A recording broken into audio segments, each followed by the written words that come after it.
Do we have somebody on the phone, Jordan? Councillors Scott and Mackay are on the phone. First, I need the approval of the agenda.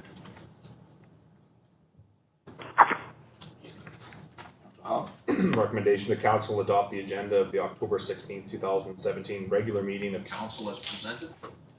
Seconder for that, Councillor Crowder. All in favor? Adoption of minutes for October 2nd, 2017, regular council meeting. Tracy? Thank you, Your Worship, that council adopt the minutes of October 2nd, 2017 regular council meeting as presented. Favor? And 3.2, minutes for October 4th, 2017, special council meeting. that council adopts the minutes of the October 4th, 2017 special council meeting as presented. Second, Councillor Pickard, all in favor? Okay. Any business arising from those minutes? Seeing none. We'll go to delegations. 5.1, Insurance Company Corporation of British Columbia, ICBC, and Doug McDonald. Thank you, Your Worship.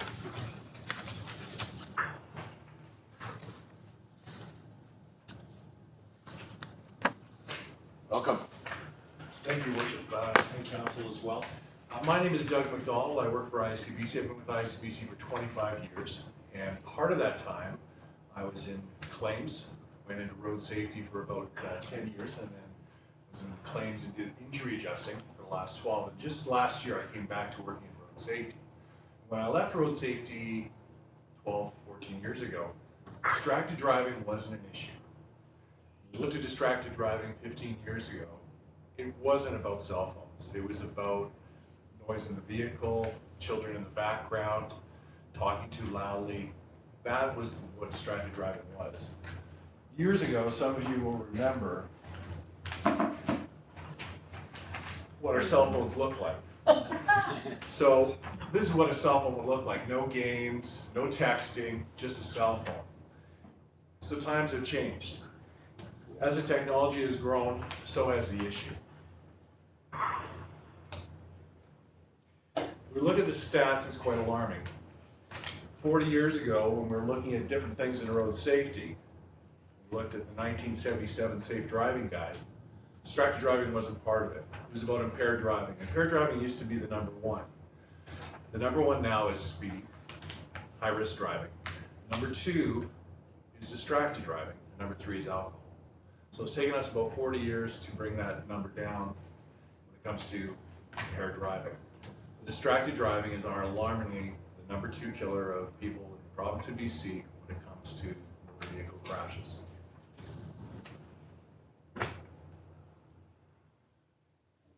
When we talk about distracted driving, it's using our cell phone, it's texting. It's very common to see people at a set of lights in a town, stopped at a stop sign, busy looking down, doing the bobblehead, looking up and down, where they happen to sometimes move forward. A couple weeks ago in Vancouver, a limousine was going through an intersection and went through and into someone's house. Now, that limousine had to stay there, but the RCMP had to put up barricades around it and blacked it out so that people wouldn't stop and look at it. Because in the first 24 hours after that crash, there were 3 accidents out front of that house from people stopping to take pictures while they're driving and being part of a rear end accident. 3 crashes, people stopping to look. So rubbernecking, as we sometimes refer to it as being. Distracted driving has taken on its whole life of its own. It's one of the things that affects not only young people, but people that are always in a busy, hurried rush, which we are in our society now.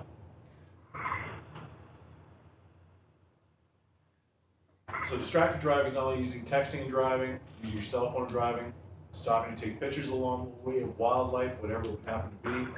It's also about those noises in the background, music too loud. Those are sort of things that we have a chance to change. When we talk about crashes, we don't call them accidents. Accidents are something that just happen. When Someone rear-ends somebody because they're busy texting and driving. Someone goes off the road when they're texting and driving. Someone goes through a red light when they're texting and driving. Those are things that are avoidable.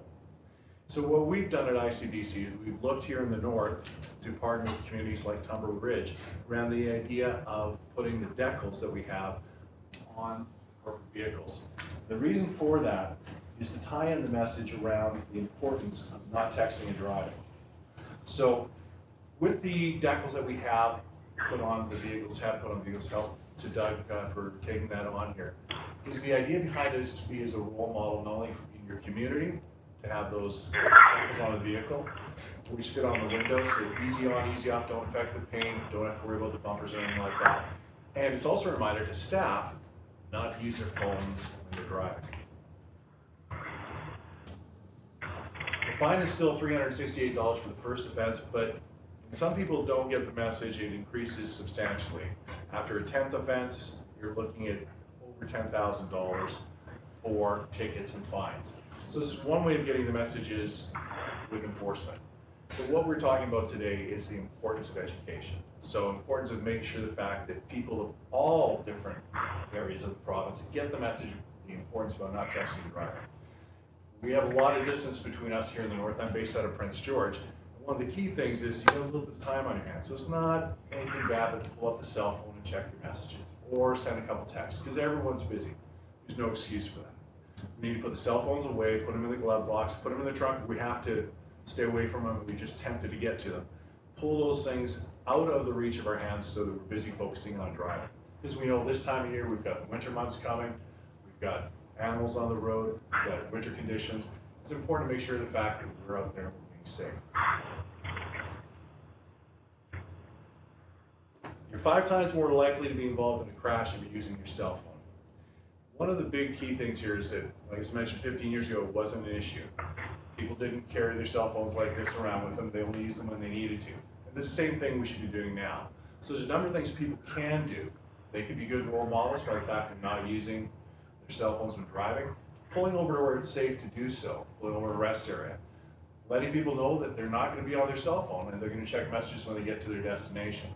So sending those messages out there, whether it be in your message you leave on your phone, or make sure that your staff and the rest of your team members know how important it is for the fact for them to do the same thing and not use their cell phone when driving. So the partnership had to do with us putting decals on vehicles. Tumber Ridge was actually one of the first groups to do that. Unfortunately, we weren't able to come up earlier for a meeting. We tried to schedule something a little bit earlier this spring to recognize the community for taking this leadership position on.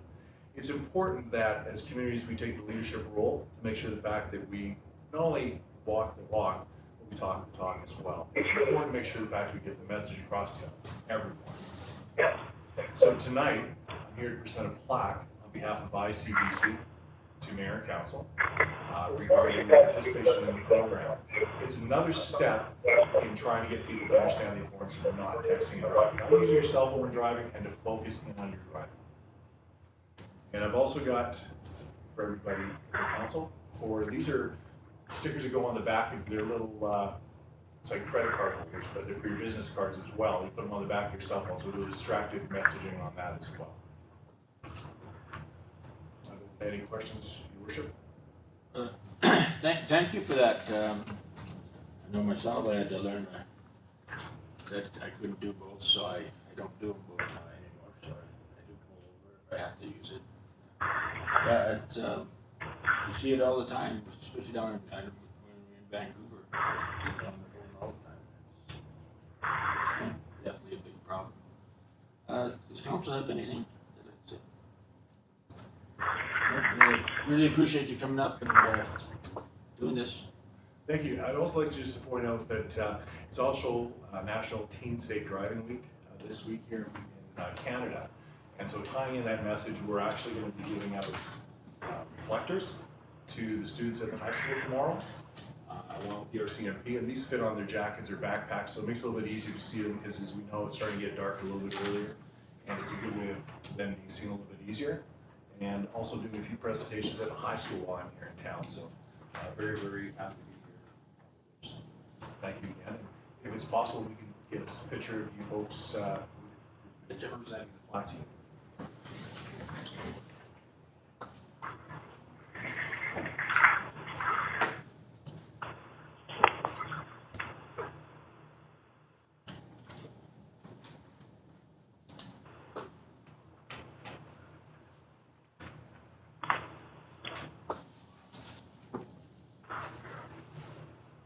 So while there's a cell phone on here, it doesn't work.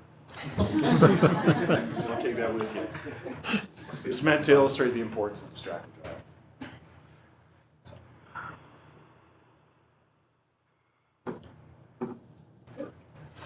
Thank you very much, Mayor. Thank you, Council. Thank you. Tumbler Ridge? No, I was here about 14 years ago, Oh, yeah. so I've seen a few new buildings since I've been here. A few look the same, and it's still as beautiful as always. So. Yeah. Thank you. And if it would please, Council, I'll leave you also with a bag full of these reflectors, and it will be something to start with.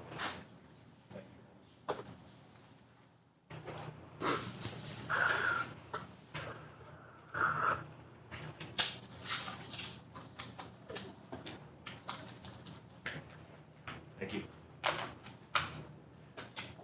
Okay, move on to 5.2. Deb, you had a, I'm the delegation. Okay. Okay, and I'll be quick because I have teams to teach how to work. Okay, I'm here on behalf of the Health Center Foundation and also regarding our Community Information Center. So if a person, business or group joins our local Chamber of Commerce, they can sell their goods in the info center. When items are sold, the Chamber receives 20% of that sale. We did have stock in the new and the old info center for the past 5 or 6 years. In 2016, the Tumbler Ridge Health Center Foundation sold 197 items. The sales were $4,870.38. 20% of that went to the Chamber, which was $974.07. 2017 so far, 153 items were sold for $4,528.40, and the Chamber got $906.30. The Health Center Foundation has purchased 43 items for $194,221.43 since 2004. And in 2017, 4 pieces alone were purchased for $73,250.29. The summer of 2016, I was told fourth-hand I had to remove the mammoth tussock pendant that was left in our case, as we could not sell that anymore in that building. We have a sign on 2 cases that say, "Thank you for supporting the Tumbler Ridge Health Center Foundation." I took that pendant back to our case in the medical center. We then received a letter from the president of the Museum Foundation about this problem, as did the district. This summer, I was told fourth-hand that I had to remove all of our products from the info center as it all comes from the ground. Example, jade, hematite, turquoise, lapis, amethyst, etc.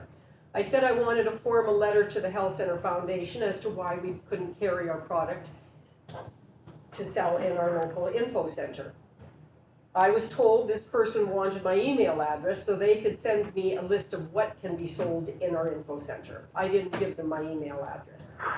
I went over to Town Hall and I said I wanted a refund from the Chamber for the membership from the Tumbler Ridge Health Center Foundation, as the only reason we have always joined was in order to sell our product and make money to buy equipment for our local health center. I was taken down to, just a minute, is it Boyd Clark? Mr. Clark's office. I told him what my problem was and that I needed a place to sell our foundation products. Our products all come from the ground, and if this was a new policy that people can dictate what can be sold in our local community info center, they will have nothing in the center. All of our gemstones come from the ground. And so no wood products, no plants, no oil paint, no tanned leather, no fleece clothing, etc., as they all have petroleum of some type in their products, and petroleum comes from the ground. I suddenly had an idea of my own. I asked Mr. Clark what the piece of property where the old info center is, what was the price of it. He sent me down to EDO. I got the price.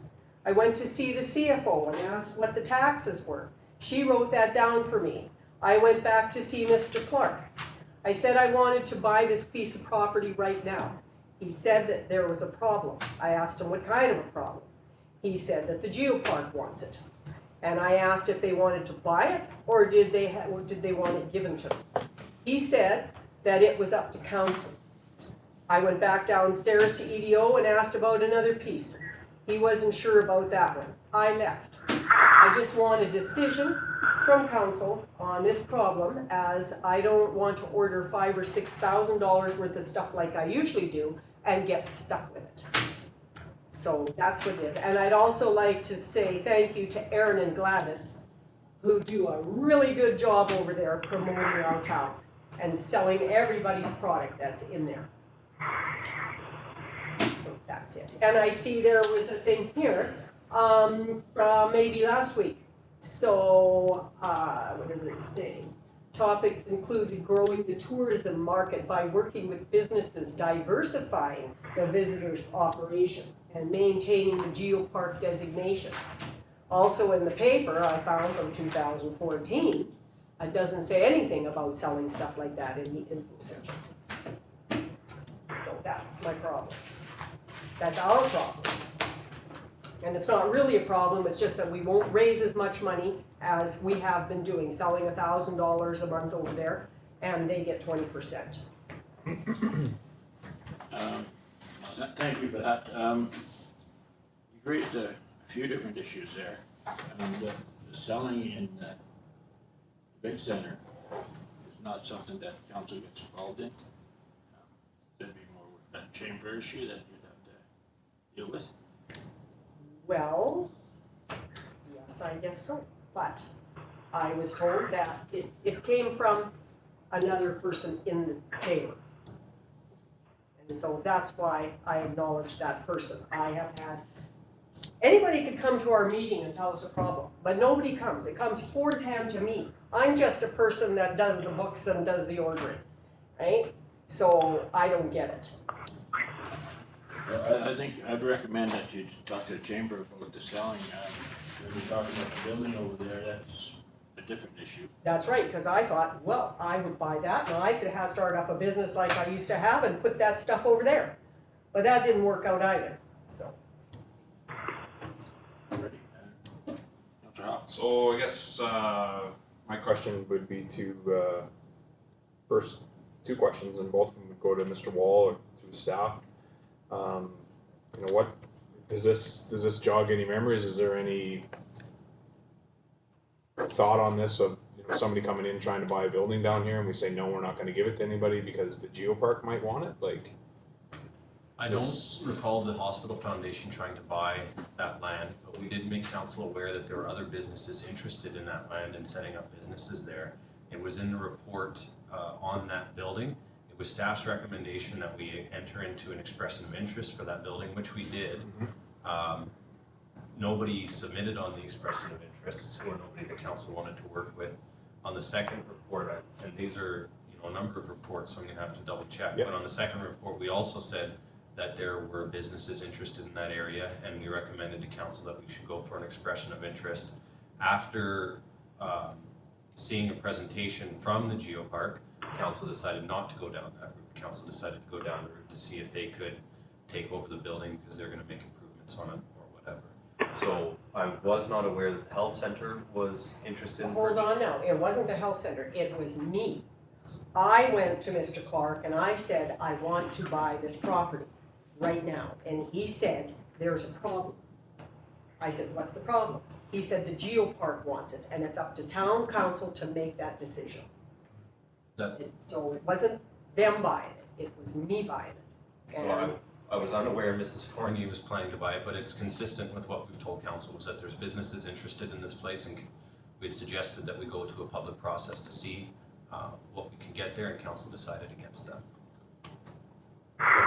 like I guess my question comes in is, if anybody walks in here and wants to buy any piece of property in town, what's the process for us? I mean, that to me, unfortunately, sounds like we're turning somebody away.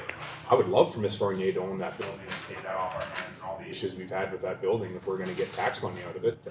Is there any, you know, is there, like, maybe I'm putting you on the spot here, you didn't know what she was gonna come in with and He how wasn't this here. was. Like, he wasn't here at the time, but the EDO was, and this is what I got from him, and this is what I got from the CFO. Perhaps what we should do, in my mind, I don't know what council thinks, but is just to leave it with you to see if you could have a chat with Mr. Clark and see where we are with that, and then get back in touch with Mrs. Fournier. And I mean, if she, in my mind, if she wants to buy that building, we should sell it immediately. And I don't know what council's feeling is on it, but I would like to see a report on it too. I never heard anything about this. Well, Who wants to buy it? I'm not saying I wanna buy it now. I would have bought it right on the spot, cause I've already gone somewhere and purchased something. Mhm. So, you know, like, this is what I'm thinking. People want to buy something, and, you know, lots of places you don't know how much they are, where the property lines, what's going on here, and I'm thinking, oh my gosh, if that happens to someone who lives here, what if someone wants to come into town and buy something? It's very difficult. absolutely. And I know that building is garbage. But I figured I was with a partner who's built all around the world, and he could build something really nice there. That was my idea. Okay, well, we'll, yeah. Sorry to cut you off, Your Worship. You mentioned a letter that you were supplied, Yes, and so was the district. yes. What does that letter detail? Who's it from? The But I haven't seen any letter in the regards to president- what you can sell there. The president of the museum at the time. So I can leave this whole thing here with Jordan. Everything's there. It sounds like we have a letter that you sent. Oh, you do, but I don't know where it is. Anyways, it's in here. Because you have it.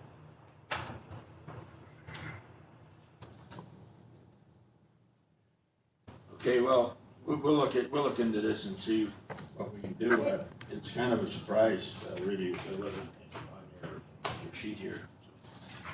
Well, I don't, I thought I'd surprise you. Hang on, before you leave, Bev, Yes. you said the president of the museum Yes, said that you couldn't sell certain products in. no, they wanted the mammoth tusk jewelry out because they figured that if somebody came into the info center and saw that mammoth tusk was being sold there, they might think that they are selling mammoth tusk and they don't sell it. Fair enough. I mean, that to me sounds like a request from the museum to, Yes, about an image for Tumbler Ridge, and I Yes. get where they're coming from with that. But what was the thing about the items that are made in the ground? well, what it was I got a fourth-hand call and, well, it went from Sorry to somebody cut you to. off, but fourth-hand call, like somebody called you on the phone? Okay, the person goes to Barb, to me, and told me that we had to get all of our stuff out of the info center because it comes from the ground. Okay. Yeah.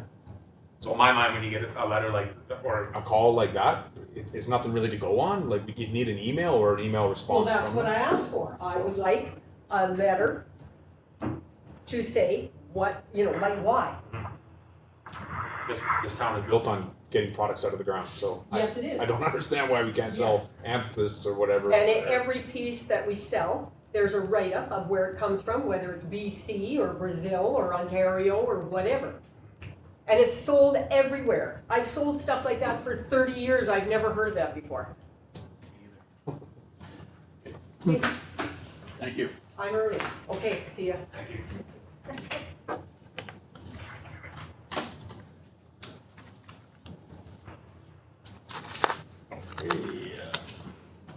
I'm moved off with the Christmas food drive, I think.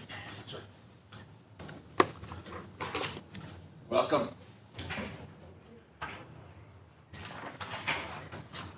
Mayor, I'd like to introduce Rocky Solomon. She's the coordinator for the food bank.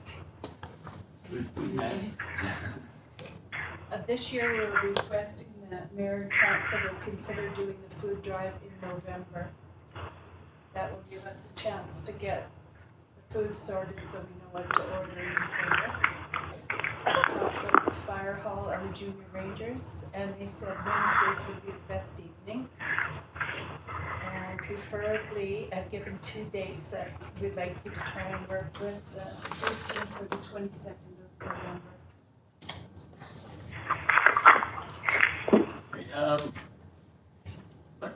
I noticed in the food drives that I've been involved in, and last year was one of them, is that it seemed, and I guess that was done on the weekend.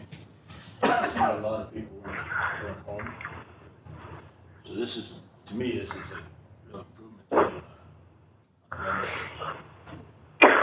It works good because the fire hall meets Wednesday nights, so that's the regular night. And it's the junior rangers as well, so there'll be 34 junior rangers, mayor and council, and I'll provide chili again this year. It seems that we've, I don't know if we can come up with a way of making more noise or something to attract more attention. It just seems like sometimes we don't get enough attention when we're going about doing it. Well, if we started at 5:30, we'd probably be done by about 7, but if the fire trucks could rip through town with their sirens blasting before they actually start the run, because every snoopy person would rush out to see what was going on. Yeah. Maybe we can work on some of that, because I've just noticed in the ones I've been involved in, it seemed like there's nobody, all of a sudden they're all surprised that we're coming, you know. So, Yeah. it's nice that they knew, because I think everybody wants to be part of it, but sometimes you're just not ready for Supporting it. But we'd also want you to advertise for us because it is considered your food drive, so. Yeah. We'll do what we can, and do we put stuff on Facebook and that, do we? Okay. So we'll do as much as we can. And I'm sure up for it, just the council, we have as many as we can. Yes, sir. Thank you, Worship. Joanne, can you give us just sort of an overview with regards, I know for the last 2 years that you've run it, and I can remember many of us, the carton, the goods and food and all that kind of good stuff. How has that been going overall in terms of success-wise? Are you getting enough food and other products that are helpful? There's a lot of waste because people give out food that is outdated and you have to throw it out. People give you candy because they don't realize that you can't give out homemade stuff. But generally, it's quite well. It goes quite well and everything is used. So in terms of any canned goods or whatever, check the expiry date, throw them away yourself rather than put them in a hamper or whatever. Exactly. Fair enough. Anybody else? Well, thank you, and I don't know if we can pick a date today, or if we, Mr. Wall, do you think 22nd and the 15th is one of those days better than the other? Whatever works for council.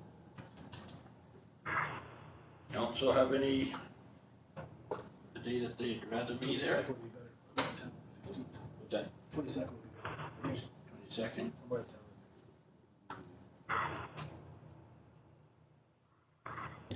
I'm okay with the 22nd.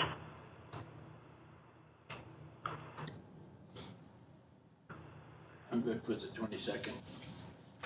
So we'll go with the 22nd and, Perfect. Thank you very much. okay. Thank you.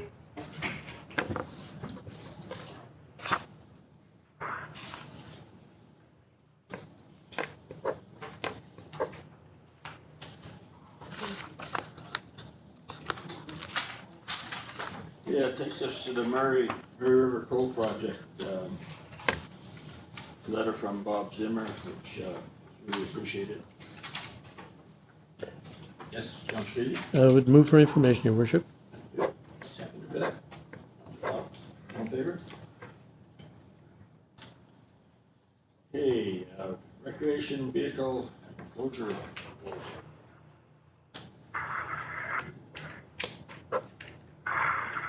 I'd like a little bit of discussion on this.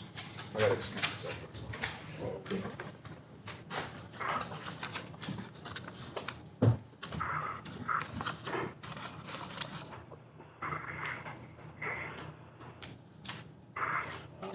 I'm planning on council's business to bring proposal to ask for a report on costs and how maybe we can recoup the costs. I think it's something the town needs. I also agree with, it should be a private business, but it hasn't happened, so I was thinking maybe it can be built and sold, maybe. My opinion, I won't support it, and the reason that is, again, it should be a private enterprise. And build it, maybe we sell it, or we take on the liability of it.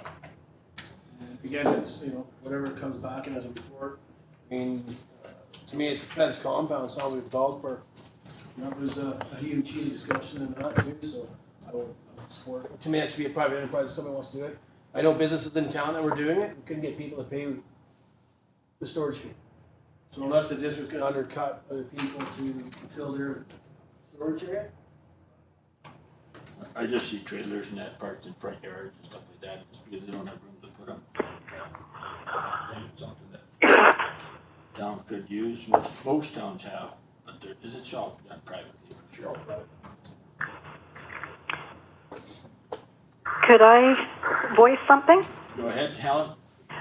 I also think this should be a private business for some entrepreneur or an existing business. If we want to stay away from litigation and stuff like that, we, as a district, this to me should be a private enterprise that takes this on.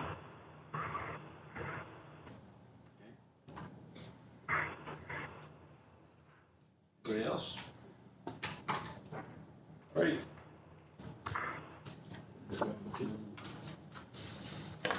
6.3, Community Energy Association. Oh.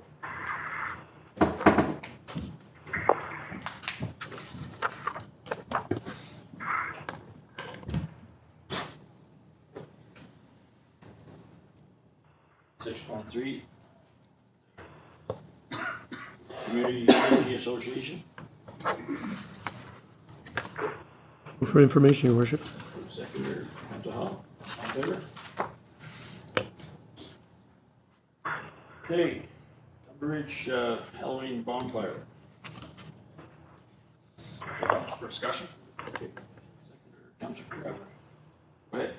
So, doesn't make sense to me to put a bonfire in a brand new parking lot that we just finished paving. I think we should move it this year over to the old resident parking lot. Or the visitor center back somewhere over there. But it doesn't make sense for us to put it right where we just finished paving. Wouldn't have a bonfire in my driveway if we just finished paving it, so. I kind of agree with you. I heard that when you heard the statement, but I just thought of putting a fire on it. But I was also thinking about this lot right beside the Chinese restaurant. There's a big lot right here. To me, it keeps it kind of central, like it was when the fire was over here.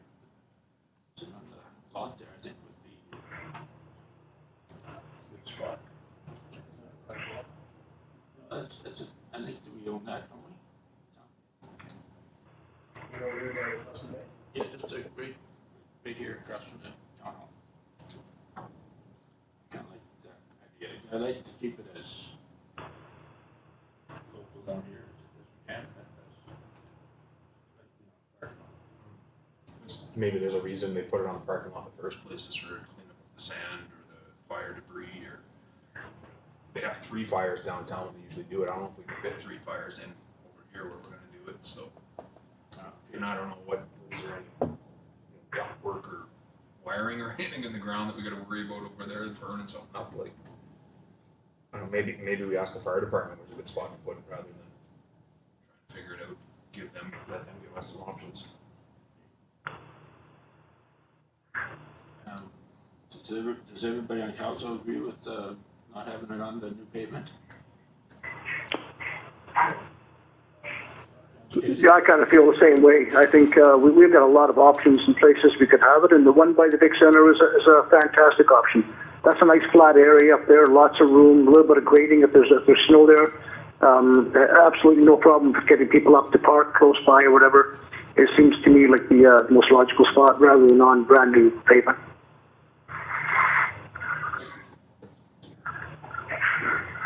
So, ask for a recommendation. Well, it's coming up fairly quick, so I don't know. I'll go Front Street, where we normally do our Canada Day celebrations. Just in front of the community center. Yeah, we always block that street off anyway, and we're doing parades, Canada Day, all that stuff. So there would be more than enough room for three bonfires there. I'd have no problem with that. Other than that, the council wants to make the decision on it, you either have to decide today or call a special meeting. Well, we can do this year there, and then talk about it for the future, later. You guys? So, I do like the idea of what Mr. Wall just suggested, blocking that part off.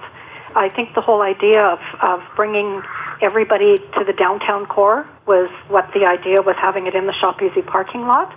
And so if we can involve, the community center, draw people into the existing businesses, I think that was the whole idea of some of these functions. So blocking that street and using that portion, and then that'll give us time to decide once, where to put it next year, because I think that'll be paved next year. Just one thing, if we can just please quit calling it the Shop Easy parking lot. It's actually a downtown parking lot. Oh, Like, okay. seriously, we need to quit calling it the Shop. Duly noted. Thank you. Man, I've never heard enough about pavement.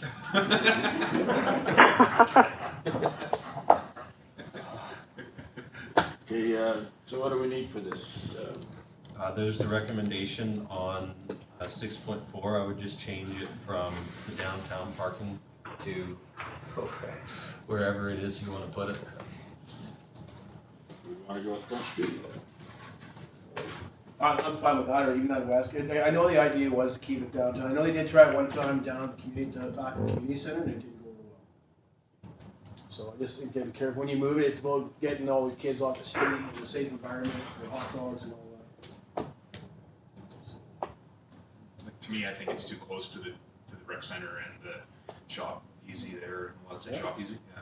I think it's too close to the Shop Easy and the rec center myself, but I think that Jordan or Mr. Wall has just spoke with Mr. Deal about it. He feels that it's okay, and he's been fighting fires here for years and years. So So you're gonna make that motion? I don't want to make a motion. I want to do the parking lot, so. Okay, I'll make a motion. The council grants permission for the Tumber Ridge Lions to host a Halloween bonfire on Front Street. And the council approves district assistance with fire pit setup and take down tables and firewood for the Halloween bonfire. And I guess, and to block off Front Street. Second that, Councilor Casey. Second motion. Any more discussion on it? Right, We're not blocking all of Front Street off, correct? for the fires. Yeah, We'll block it. we'll take a look at how much space we need and then we'll block off an appropriate amount.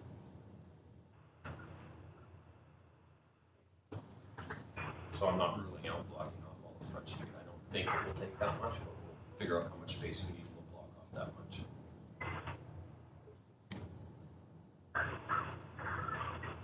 Any more discussion on it? All in favor? Yep. Yes. Thanks.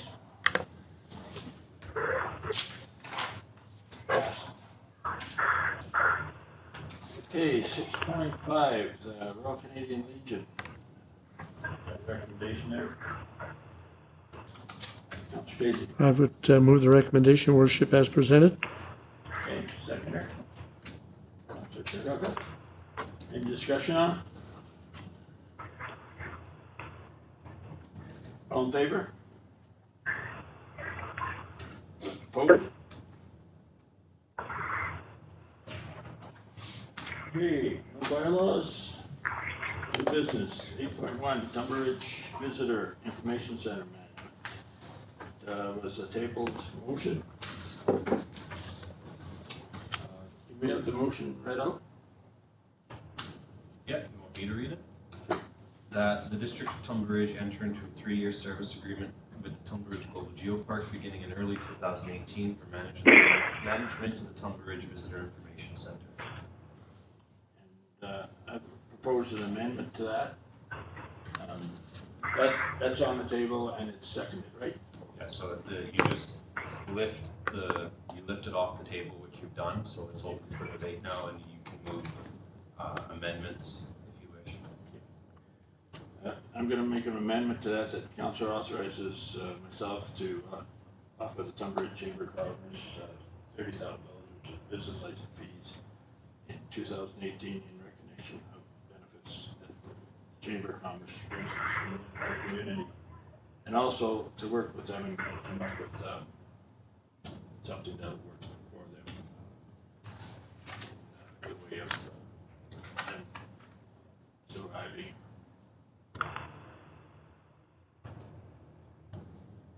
Any other discussion on it? I need a seconder for the motion, Your Worship. Oh, second for that? So what is on the floor? Is it the recommendation as well as the amendment? When I made an amendment to that. Have you got the agenda? Yes. Okay. You see the amendment on the agenda there? That's what we're talking about right now, the amendment. Okay. So we'll be voting on both of those? Well, if I get a seconder for the amendment. Oh, I see. Got it. I'll second the amendment just to get this conversation happening. Okay, discussion on that. Councillor Taylor. Thank you, Worship. But just a question with regards to the reason for the grant.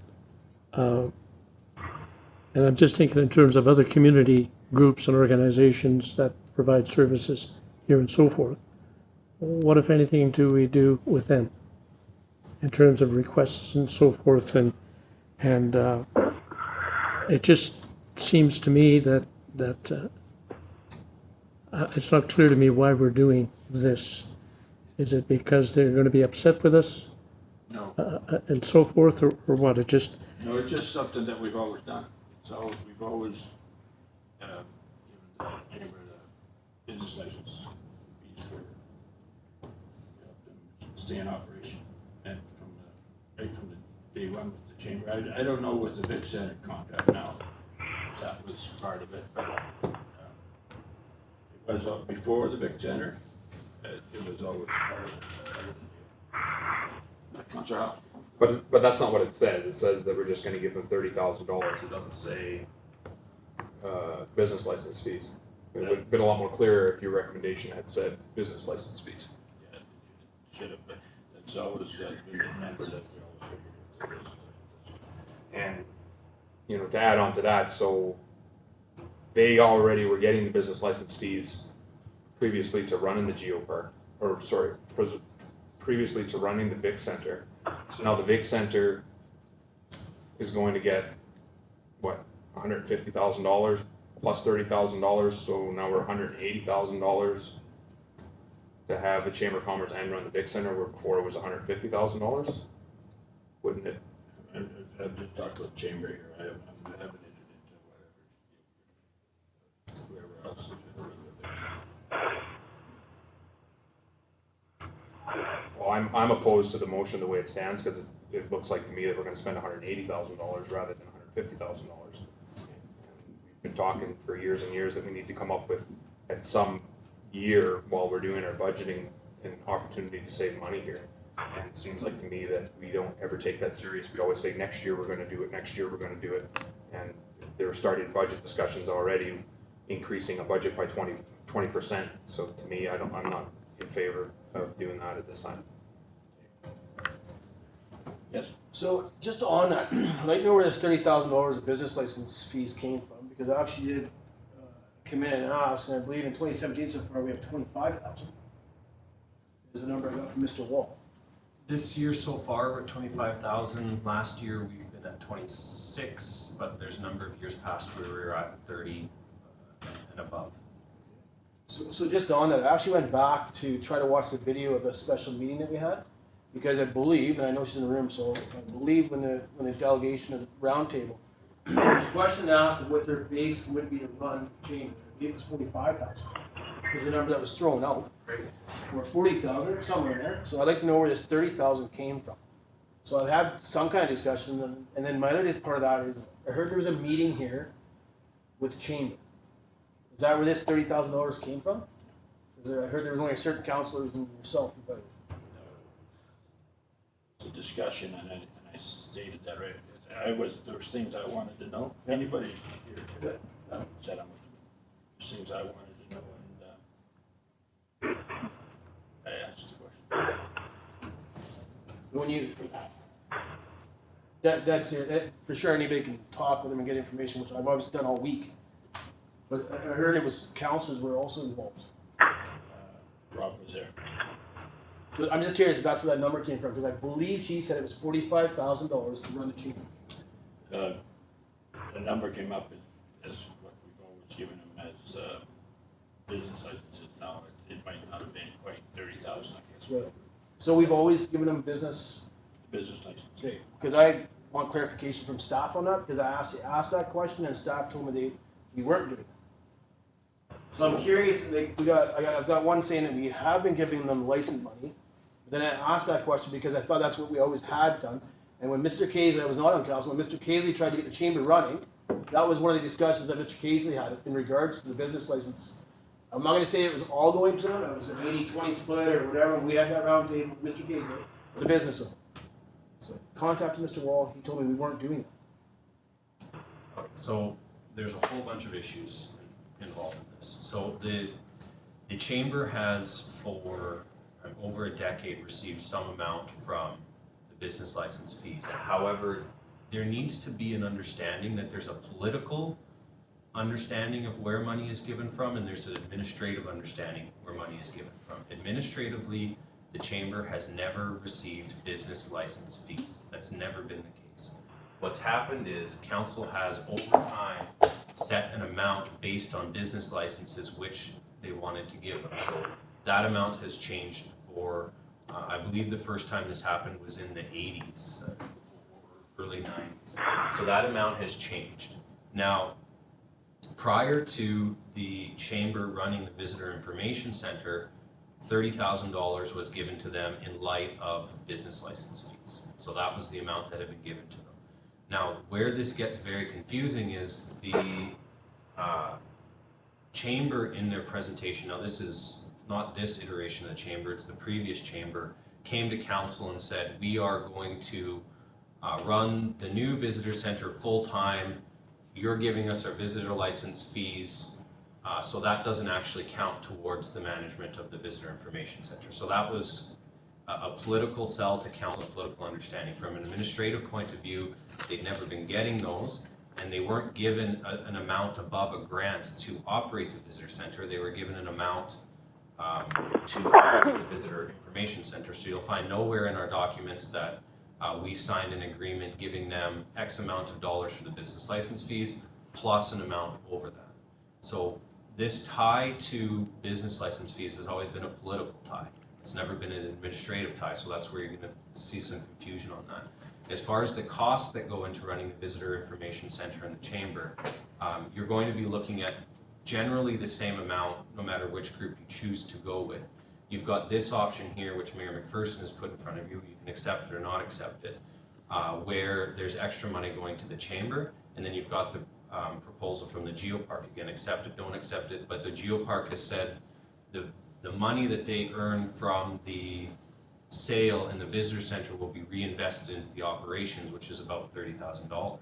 So you're going to end up about the same financially, whichever group you go to. So this tie of business license fees into the operation doesn't make sense from my seat. From your seat, it may make all the sense in the world, but from my seat, there's never been an operational tie between the visitor center and business license fees. I don't know if that's clarified anything, but Yeah, so just to clarify, last year, the Chamber of Commerce ran the visitor center for $150,000, plus we also gave them a rough amount of $30,000 no. They received $150,000 when total. when And of that 150, part of that was the business license fees. from an administrative point of view, no, they were given $150,000 to run the visitor center. From how council wants to look at it and how the chamber presented it, that's a different story. From where I'm sitting in my desk, Okay. I gave them $150,000 to run. I didn't. The district of Tumbler Ridge, And so I we gave kept the them business license fees. $150,000 to run the Visitor Information Center. The district has one pot of money that comes in, we've got one pot of money that comes out. I don't allocate this portion of revenue going to this section. So any even political tie that there would have been between business license fees and the management of the Vic Center would have disappeared under that contract. My whole reason for making this amendment was to say that if we change, I'm gonna be voting tonight to change the management of the Vic Center. I just wanted the chamber to know that I still wanna support them in some way, and I wanna work with them and make it so it will work. And that's the only reason I put that in there. If we don't like the numbers or anything, just vote it down and carry on. But I do have a couple of comments. Okay, go ahead. I just, with what we have on the floor here, I am concerned about putting the chamber at risk. At the last meeting, when the chamber of this day came in and did the round table, I thought they laid out how many new businesses have joined, and that they're kind of on the right track. And to me, we need the Geopark as well as the chamber. And I think the one organization is doing really well. I think at this point, if we go with the recommendation that's on the floor, we will put the chamber at risk. And that even goes back to some of the things that Ms. Fournier put out to us. Like, I think there's things we need to take into consideration. And myself, I think the Chamber of Commerce should be the one that is running the Vic Center. And that's all I have to say. Anybody else got anything to say? Yeah, so back to what Councilor Kirkowka was saying, so there was which meeting are we talking about? There was a meeting that, like the one that we had, the open meeting? I had a meeting with the chamber in the back room there. And Rob Mackay. Rob came. It was more just a conversation. I had some questions that I didn't get answered at the special meeting. So You don't see any issues with that? What's that? You don't see any issues with that? Well, I said right at the beginning of the meeting that if anybody was uncomfortable with it, Well, I'm uncomfortable with it. I think that we're supposed to be invited to these meetings. We had a round table here to discuss this stuff, and then they're asked to come back, and certain councillors aren't asked to be there for it. I was dead against giving it to the Geopark in our meeting that we had in open council that everybody in the public is allowed to watch and listen to. But when we go into a meeting in the back room, that's the stuff we've been trying to stop here for years and years. So I'm pissed off about it, to tell you the truth. I think this is ridiculous myself. I'll definitely be voting against this motion just for that fact. I don't feel like I have all the information. I feel you and Rob got the information that we don't have. I don't think that's right. yeah.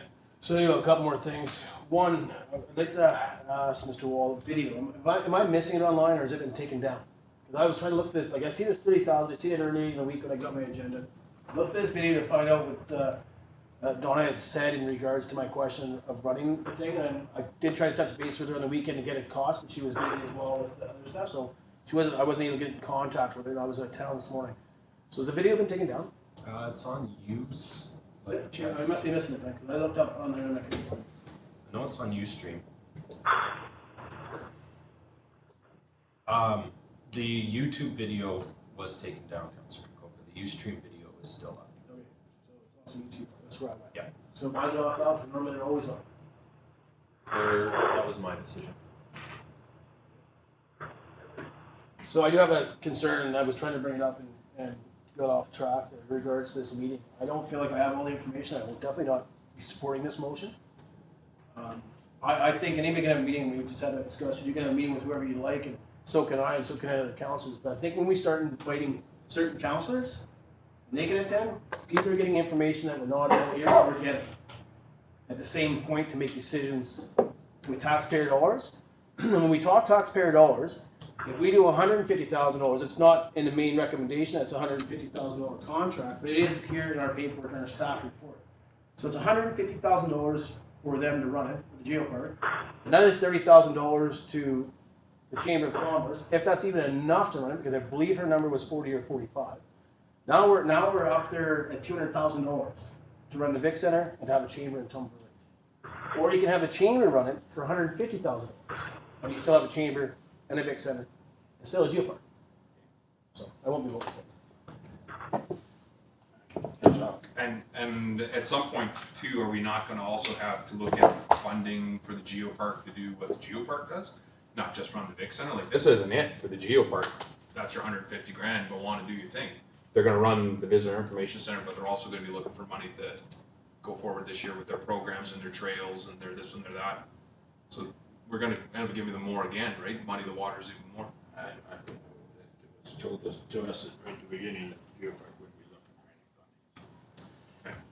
And, I think Councilor Casey. Thank you, Chairman. Just as a matter of interest, is it possible to deal with, I don't have any problem with the recommendation relative to the Tumbler Ridge Global Geopark managing the Visitor Information Center. I do with the second part of that motion, the amendment. Would it not be possible to vote on these separately? Yeah, we will. We'll vote on the amendment first, and then, which I think is gonna get. All right, fair enough, thank you. Were you invited to that meeting? I was at the enemy. Oh, okay. You know, if we were to be talking about the meeting, I know other councils that sat down with geopark people in meetings too. And like I said, it wasn't a meeting, it was a discussion. I was trying to find out a few things that were left open at the meeting. And see, but I guess everybody else was satisfied when they walked out of there, and I wasn't. And obviously, I know you had it to meetings. I did, Yeah. one-on-one, I didn't go around and invite certain councilors to attend the No, meeting. I think that's what the difference, that's I what guess my what issue is. the problem was, I just ran into Rob that day and I told him what I was doing, and, he dropped in to have. So just in that meeting, I'm gonna ask one question, was Mr. Wall there, before or after? It was just supposed to be me, that's the way it was started, and then I just mentioned it to Rob, and Rob dropped in. So it wasn't meant as a meeting, it was just a discussion I had with the chamber. But. Yeah, and Don, if I might interrupt, I mean, I also, I didn't know of any meeting until you brought it up. But what I did do is I had a conversation with a chamber member that asked to meet with me, which I did, and I'll do that at any time, at any place that anybody in town wishes to do that if I have time. And there was a couple of, it was pretty well kind of a hashing over the presentation that the chamber had already given. There really wasn't a whole lot different. It was just maybe a little more of an explanation to it, to which I brought it to yourself, Mayor McPherson, and I also brought it to Councillor Kirby, because that would be in her portfolio. So I didn't think anything of it when I was invited to come. I thought it was a follow-up of the meeting that I had already just been to, and really, it basically was. And to get back to the issue at hand, though, I mean, my take on this is that both these committees, whether the chamber or the geopark committee, are both needed. We cannot afford to lose either of them. The geopark, it'll come up again for a vote, so it's not cast in stone that they get that. So by virtue of them having the visitor center, I think that gives them a really good shot at maintaining their status for a long time. But at the same time, I feel that your motion there, Councilman McPherson, it kind of fixes another problem, because I think that the chamber also has to have stability, and they have to have the ability to run. And personally, I'd like to see perhaps a little more than the 30,000, and it was just to make sure that both of those groups are financially sound and have the ability to perform the duties they're supposed to be doing. If there's something we have to look at down the road, that maybe there's an adjustment to be made, but both have to be on solid footing, and I think we have to ensure that happens. So I will be voting in favor of the motion that's on there right now. Just to bring up, the amendment did do what I wanted to do. It brought out that we are serious about working with the chamber, make sure we've got a chamber. And somebody don't want to even change anything, so I guess we'll vote on the amendment, get it out of the way, and then we'll go with the Do you have anything else there? No, not if we're gonna, just the amendment, I'll go back to the recommendation if we're gonna go back to that. On the amendment, in favor? Opposed? Yep. Opposed, I'm opposed. Okay, so the amendment's done. Okay, on the original motion, discussion on it. Councilor Howard. So again, like when we talked about this the last meeting we had, I'm trying to wrap my head around what is the benefit of the geopark to the residents of Tumbler Ridge. I'm trying to get that. that I understand that it's supposed to bring tourists to town. And the tourists at some point are supposed to spend money in town, whether they go to hotels or buy food or gas or whatever. But I thought the idea, when Dr. Helm came and sat in those chairs to sell it to us, of why we should support the geopark and why we should get behind it, is that it was going to help diversify our economy. He talked about having dog sleds, people in town, people doing river rafting and river tours and out mountain biking, and all these people are going to create these smaller businesses and employ one or two people, and that would help diversify the economy. I thought that was the point of the geopark. So to me, who's better suited to be in the Vic Center to, you know, work along with the geopark to foster that is the business community, the people that are already here in business. I think the Chamber of Commerce makes the most sense to run the Visitor Information Center because they are going to get what the people of Tumbler Ridge want. They are the best suited. If they're going to get it, I don't know, but they're the best suited to help foster business into the geopark. To me, if I was looking to start a dog sled race company out of here to do along with the geopark, you go in and talk to the geopark, they're going to say, hey, that's a great idea, we'll give you the logo. We don't have a clue how to help you with it, but here's a geopark logo for you. Whereas the business community can go, hey, that's great, here's a downtown spot you can rent over in this guy's bay, you can utilize this. There's more communication with the business community to help foster it. And I thought that's the point of the geopark, is that we're trying to create an additional economy.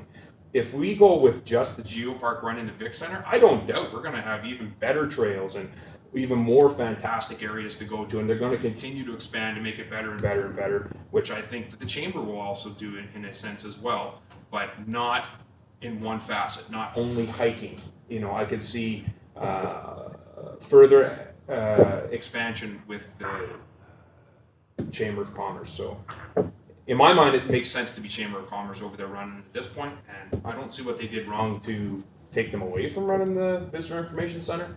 From what I hear, it's been nothing but good. We all talk about the tourism numbers and the big numbers and everything's going up, so I don't see the downside of it. Anybody else? Councilor Casey. Thank you, Worship. I don't quite share the same view.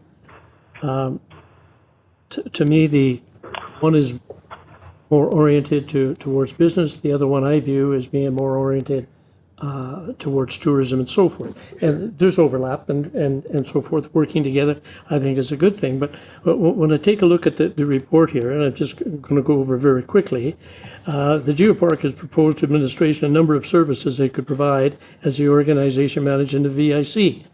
The Geopark has proposed to continue with similar budgeting level to the Chamber previously, with a number of other services added. The Geopark's plan includes further monetizing Tumbler Ridge's tourism market by creating tourism packages which could be sold out of the VIC to create employment in the tourism sector. They are planning on and have developed relationships with Asian tourism organizers to bring international tourism to Tumbler Ridge. Within the VIC, they propose to organize guided community tours which will stop at local retailers, along with working with local retailers to develop tourist products. Further, they propose to have a free tourism presentations within the VIC to expand things to do in Tumbler Ridge. As part of their management in the Geopark, the Geopark is proposing to introduce Destinations BC product development plan to help local businesses develop product-ready, market-ready, and experience-ready products. Finally, the Geopark plans to launch a Geo Youth Ambassador program, which would see education delivered to all ages in the community to help youth and develop their own tourism products. That's a first-class plan that they have got and that they plan to work on. Now, again, I agree that working together with the Chamber and so forth hopefully will happen and be a very positive and very good thing. But I think they have two separate emphasis that they place on, some overlap and so forth. But I mean, the geopark with the plan that they have outlined in the reports that we have received as council, I think is first class. First class. And I don't see the chamber doing that, quite frankly. Together, but the geopark is it, this is what we're going to do. And so far, they seem to have come through with everything they have said that they were going to try to accomplish and so forth. So to me, it's the geopark, the designation that we've got, the work that has to be done to really make it productive and so forth. It would be a shame if we didn't support the geopark in doing just those things. The relationship between the two entities, I think, can work out amongst themselves relative to who can do what or whatever they want to do, and maybe come back to council and present something jointly to us that we could listen to. But that's one heck of a plan. I do have a comment as well. Okay, go ahead, Helen. Thank you. I'm thinking if the Chamber of Commerce had had assistance like we have been providing the Geopark in putting a report together and developing where they could go in the next 3 years as well, there would have been two reports that would have been viable and been on the table. I don't think we've given the Chamber that. I don't think we've given them an honest go at it. And to me, I agree 100% with Councillor Howe. I think we need the two, and with the Chamber of Commerce running the Vic Centre, I won't be voting for this in light of that last meeting we had, the roundtable. I am in favor of the Chamber of Commerce running the Vic.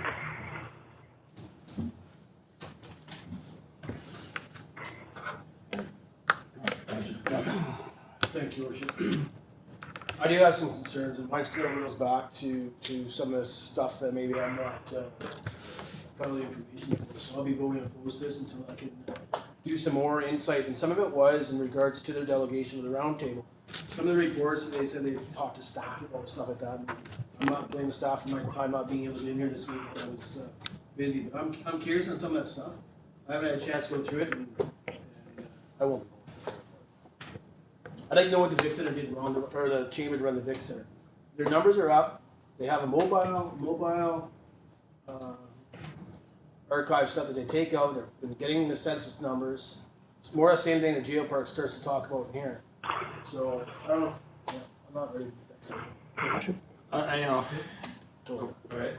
Thank you, Worship. One other point I wanted to mention with regards to the report as well, and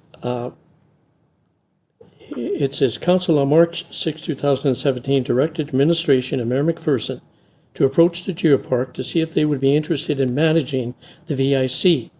The Geopark indicated positively, and Council subsequently directed on July 10th that administration enter into a formal discussion with the Geopark to take over management of the VIC. And early September 2017, administration informed council that these discussions had taken place and administration would be reporting to council in October. After consultation with Mayor McPherson, he directed Geopark's presentation and staff report continue as planned, giving council ability to choose what direction to proceed with. Now, if I'm not mistaken, and perhaps our CEO can ensure that I'm on the right path here, we had at least two motions that were made at that time, if I'm not mistaken, to continue with the VIC so that the decisions are already made. So are we back here now readdressing the decisions that we made? I mean, that was already done. At least twice, if I'm not mistaken. And we did, and I'm not sure that we did it the proper way. I think maybe there should have been a little more discussions with the chamber on it. What did we do wrong? I thought they were just investigations, Councillor Case. Like, you know, number one, we said they might not even be interested in running it, so we said, let's ask them if they are. And some discussions took place. They said, yeah, they're interested in running it. But that didn't mean, you know, signed, sealed, and delivered, hand them the keys to the building. To me, it was, okay, they're interested in it, what can they do as compared to the chamber? Show me how you're gonna create business in town out of this. That's, for my vote, that's what I want. I want create business out of the Geo Park, the Vic Center, whatever, so that we have more employment in Tumbler Ridge and more people move here and we get a higher population. That's what my vote comes down to. And I think that, you know, the Chamber of Commerce is better at doing that than what the Geo Park is. I also have a fear that if we put all that on the Geo Park's plate of all the work that goes along with running that building, that the Geo Park could actually suffer. You know, the actual stuff that they want to do that pertains to a Geo Park and not a Vic Center could actually suffer. You know, they may take their eye off the prize. Instead, they're looking at running a building here. So. Well, Go ahead. thank you, Worship. Then What I'd like- there when I get a chance to. what I'd like to have clarification on then is that if we indeed made two motions back down, what were those motions? And I don't have the specific, but what were the motions? Two of them we made. The first one was to see if the Geopark would be interested in managing the visitor center. The second motion was to enter into negotiations to manage the visitor center. Council at the time talked about whether they wanted to include the chamber in the process, and at that time, council decided not to include the chamber in the process. The third motion came to include the chamber in this process through a board-to-board meeting which council held. So council set out two different paths. They've asked administration to work with the Geopark, and during that time had discussions around including the chamber, and the direction was quite clear that administration was to work with the Geopark. Subsequently, council set down another path where council was going to work with the chamber. So right now, council has two separate paths laid out. You have a path where administration is working with the Geopark as instructed. You have a path where council is working with the Chamber of Commerce. So where we are now, I don't know. What the intentions of council were when they made those votes, I don't know. So a pretty simple solution in my mind is that look at both packages, have staff. Can I have a shot there when I get a chance, sir, please? Sorry. Yeah, go ahead. Yeah, go ahead, Rob. Sorry. Yeah, and I want to thank Councillor Casely because he's very accurate in his description of exactly what happened, because that was got me so confused. Because this is not the tone that we had at those two conversations prior to. There was no doubt in my mind that we were heading in a different direction. And those two motions that were put forward and direction given to staff indicate that. So this is a total flip-flop.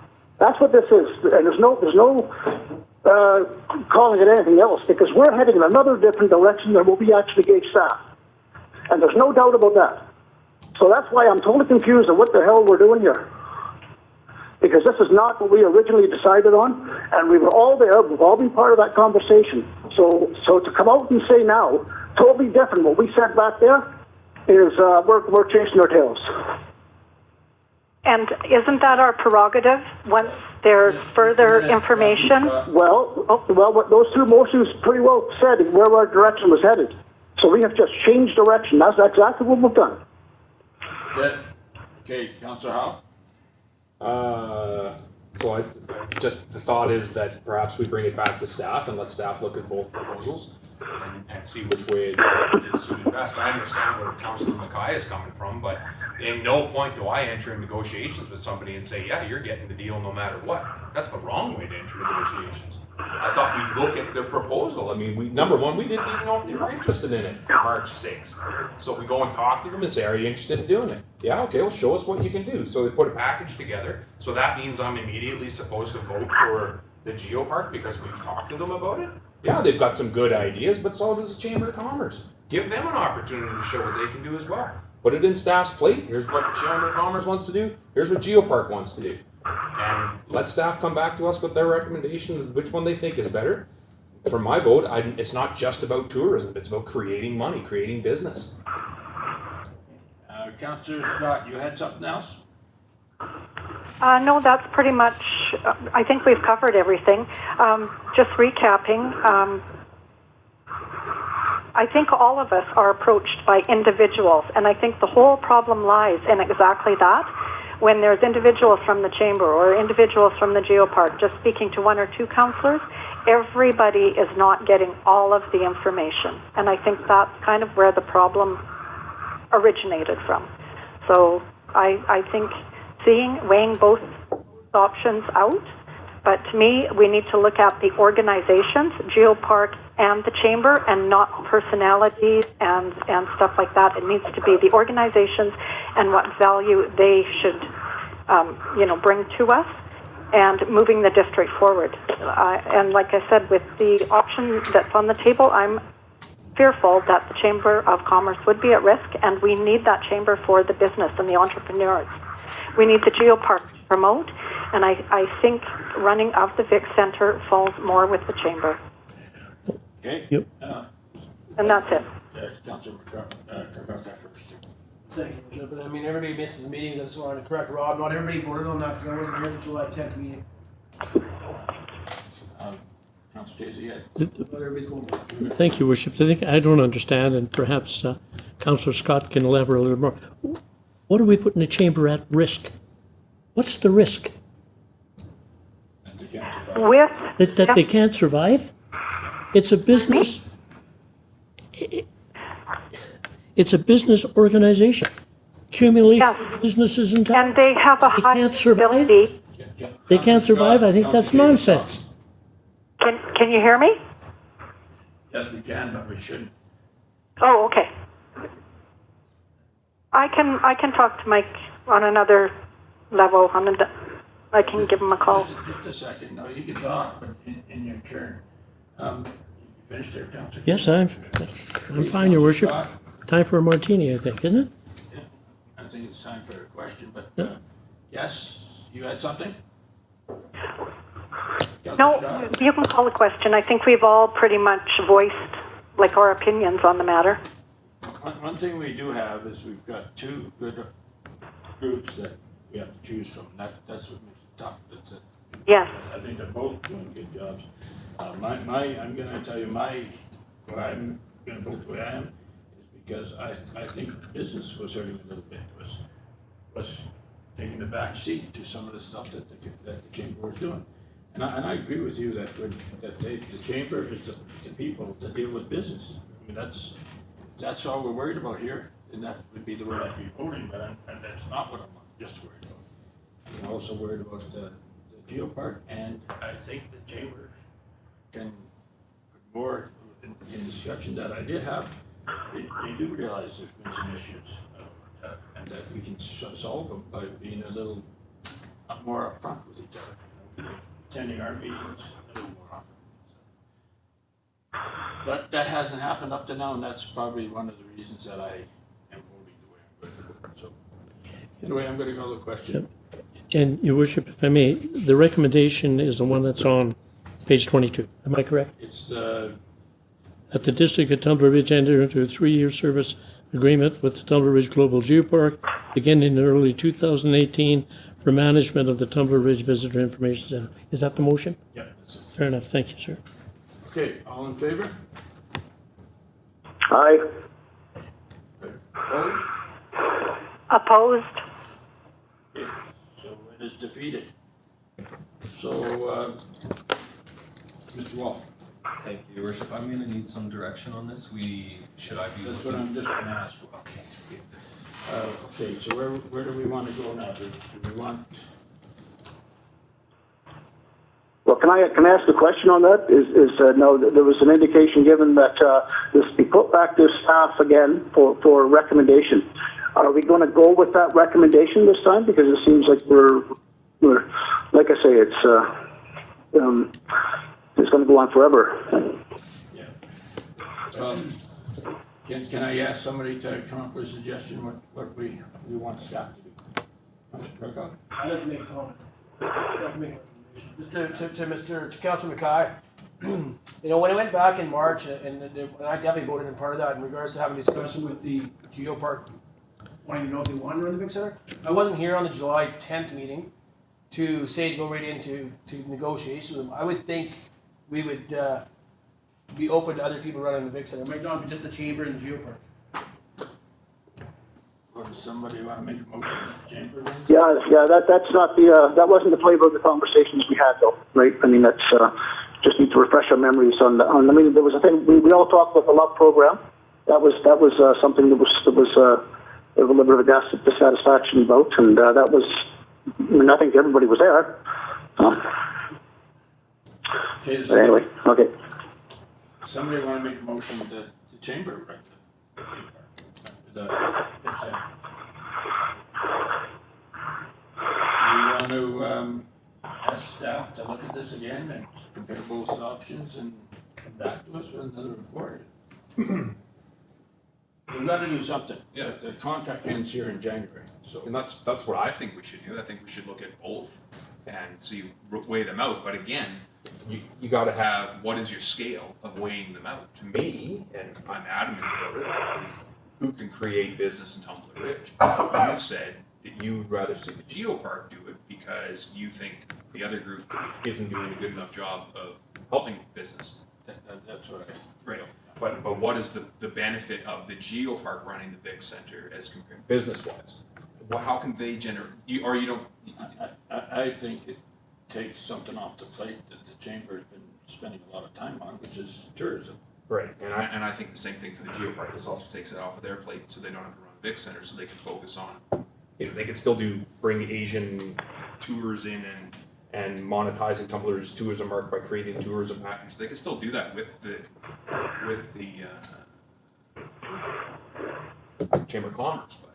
I'd just like to make a decision tonight, and if we don't make another motion, then we can't do that.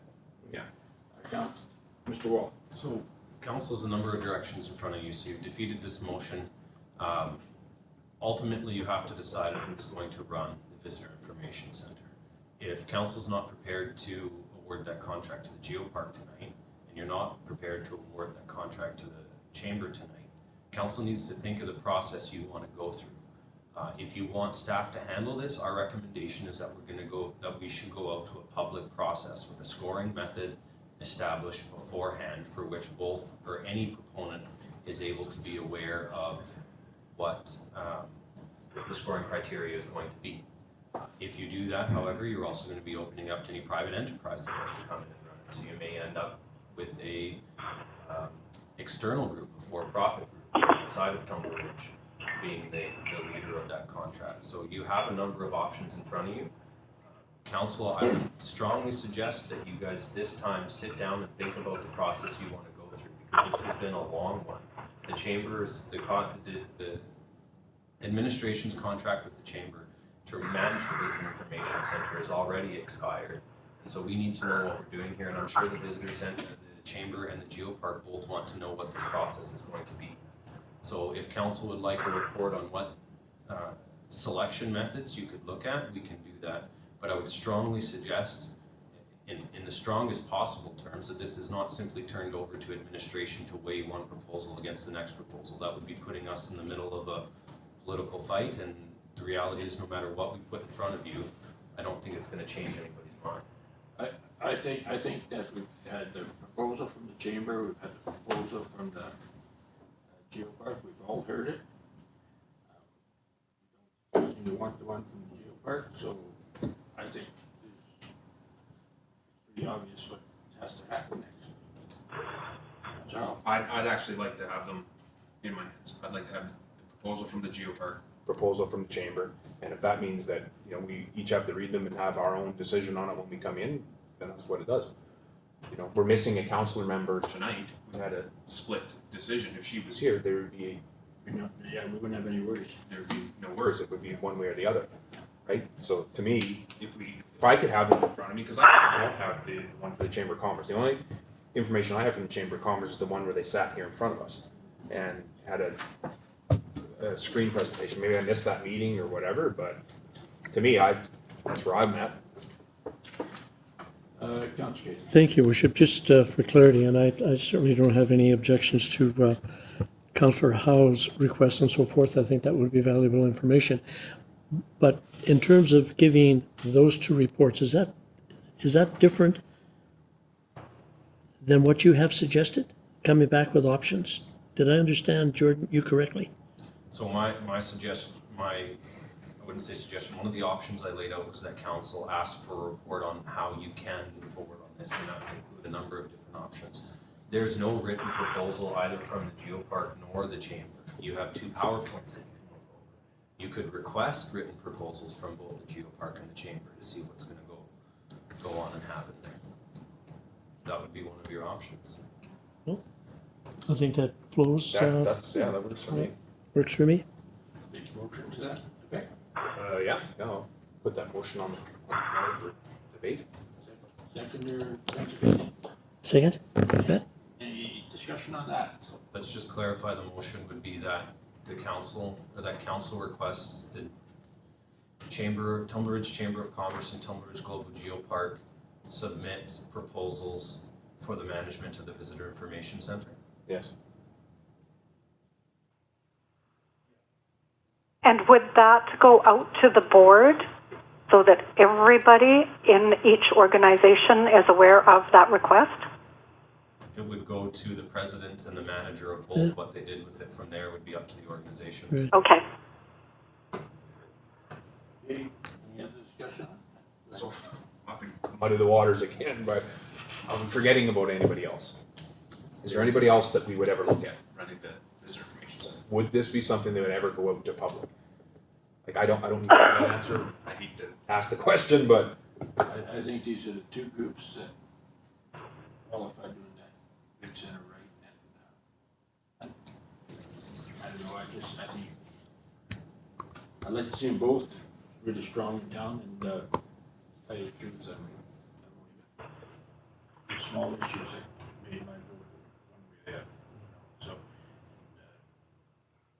not much to change. I just know we've had issues before, and it's maybe not the exact same thing, but when we were renting out a room and that same person was gonna get the same opportunity again, and we never gave it to everybody else.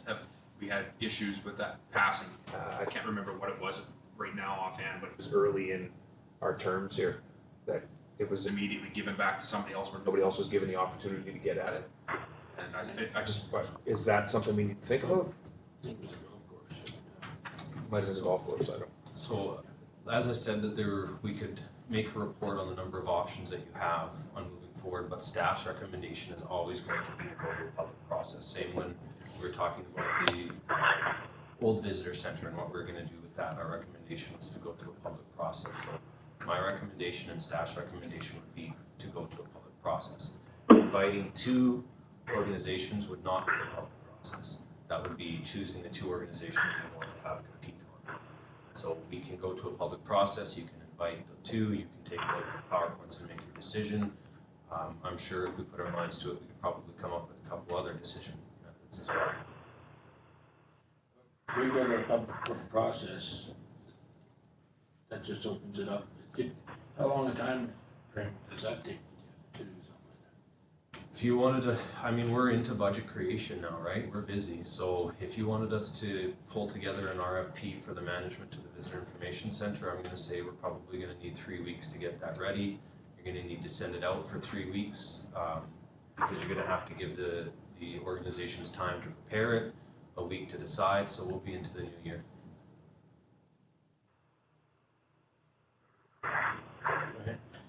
To me, I think that's the way I would like to go. I'd like everybody to have an opportunity at it, and if only the two proponents come back in, that's fine. There's a lot of stuff that could be taken into consideration. I mean, when we originally talked about running the Visitor Information Center, I think that I didn't like the fact that the Chamber of Commerce wanted to run it for as long as they did. The amount of hours contributed to the cost of it, and I didn't like that we were gonna run it as much as it was. I didn't think it needed to be open all the hours through the winter and this and that. So to me, I would rather see people's proposals come in, you know, and say, yeah, you know, we're not gonna run it on Sundays, we're gonna run it the May long weekend starting here or whatever direction. And maybe then instead of the Geopark having them come in and say, well, they ran it for 150, well, we'll run it for 150. Maybe they'll come in and say, geez, we can run it for 122 and we can run it for 119. And maybe it's, you know, it's more of more bang for our buck to actually have them think it through rather than I'm going to utilize the price that those guys used last time to get the Vic Center. I just think that the longer we delay every decision we're gonna make, we are hurting the groups that are really interested in it. And so I'd like to see it done as soon as we can. The last question I have to ask is, council talked about not being able to make a decision because you don't have a full council. From what I've seen from schedules, we probably won't have a full council until the new year. Anyway. Obviously, we can have them on phone. Quite a ways away, and the closest one is the one that isn't here. So, you know, you and on, okay, we've got a. I need motion. direction on what, yeah, you've got a motion on the floor to invite the chamber and the Geopark to do, To submit proposals. Do we really want to open it up? As far as I'm concerned, Your Worship, I would like to see the proposals. I think that would be a fair way to present it to us and what they plan to do, those kinds of things. I think that would be very helpful. Just the two, you mean, or? Well, you can open up at the moment, the two major parties that are interested are the two that I mentioned. And I would welcome the opportunity to review their proposals. I think it's important enough that we do that. Gives them an opportunity as well in terms of all of the conversations we've had to be able to include some or not include some of that information or thoughts. But I'd like to see that. I think those are the two major influence that we have in Tumbler Ridge, and two organizations that are quite capable of handling the project. Well, I'm happy with the motion, but if anybody else is, if you're not. Okay, Mr. Wall. so I'm just gonna need clarification. Generally what, and if council remembers, this is going back 2 years, staff gave a presentation on how to effectively release RFPs, tenders, and RFQs. And what we told you is that you don't want to send out RFPs if you don't know what service it is you want. Talking about proposals in that are gonna vary hours and do stuff like that, you're going to be getting into that situation where you don't know what service it is you want provided, but you're going on RFPs. That's not how I would recommend we go about it. So I want to make clear and get direction from council on this. Are you requesting that the Chamber and Geopark submit proposals based on running it on the same hours? Or do you want to make sure the hours are varied so you get different proposals on when things are going to be open, when things are going to be closed? And if we're going to get into that, I would recommend that we do, or I would ask council, what is your scoring method going to be on this? Is administration going to score this, or is this something you just want their proposals and council will make the decisions?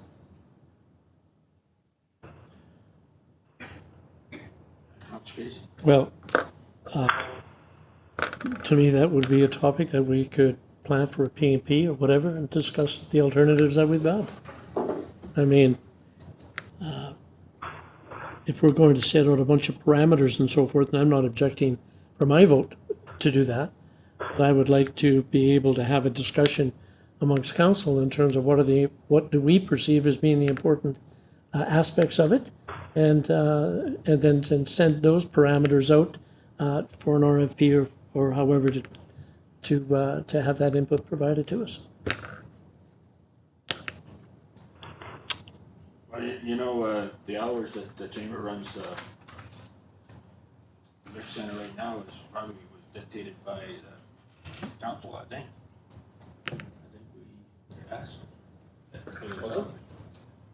I thought they came in with 3 different proposals. They came in with A, B, and C, and then we chose one of those based on those hours. But there were 3 originally, right? Yeah, but we chose the one we wanted. That's why it's earned on the hours it is. There's an opportunity to save some money though. So, what do we want to do? Do you want, we've got a motion on the floor to just ask for the 2 recommendations, or the 2 options. Is that all we want, or do we want more? I think it should be a public process. I know it takes a long time and it's a lot longer and nobody really wants to go down that road, but I think that's the right way to do it so that we don't get in this similar situation again. But, you know, the firefighters come out of the woodwork and they say, geez, you know, we would have had an opportunity to run the big center. We would have done a great job with it. You know, just throwing a food for thought. Is that Are we concerned about that at all? Is this something that would be private enterprise, somebody could come in? A citizen out of the town says, I'm gonna run it with my family? And would we choose that person because we feel comfortable that they're gonna run tourism effectively and work with the geopark, or is it? I think it, in my mind, it's gotta be one of the two outfits, it's gotta be either chamber or. Your worship, that's how I feel about it. I mean, And on one is in the tourism side of it, and one's in the Councillor Scott, when the you, business side of it, and so forth, and there's some overlap and all of that good stuff. And they've done a good job here in Tumbler Ridge. As far as the two making proposals to council, I'm all for that. Councillor Scott, on this sort of timeline, like we are hoping to have somebody in place, I'm assuming for January 1st of next year for the next 3 years. I think we need to stick with the two, either the chamber or the geopark. okay, that's the motion we got on the floor, so. Okay. Call the question? I thought, Yeah, I'm in agreement with that too. Okay. All in favor? Opposed? You two are in agreement, right?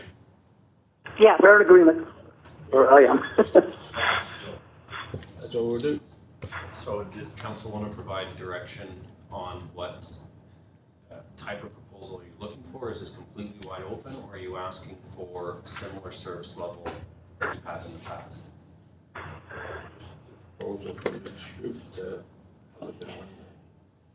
So right now, we've got both the chamber and the geopark have come in and suggested that they're going to run it for about $150,000. So you want them to continue with those proposals and go with the services they're going to provide for that much, or do you want them to vary their proposals? Okay.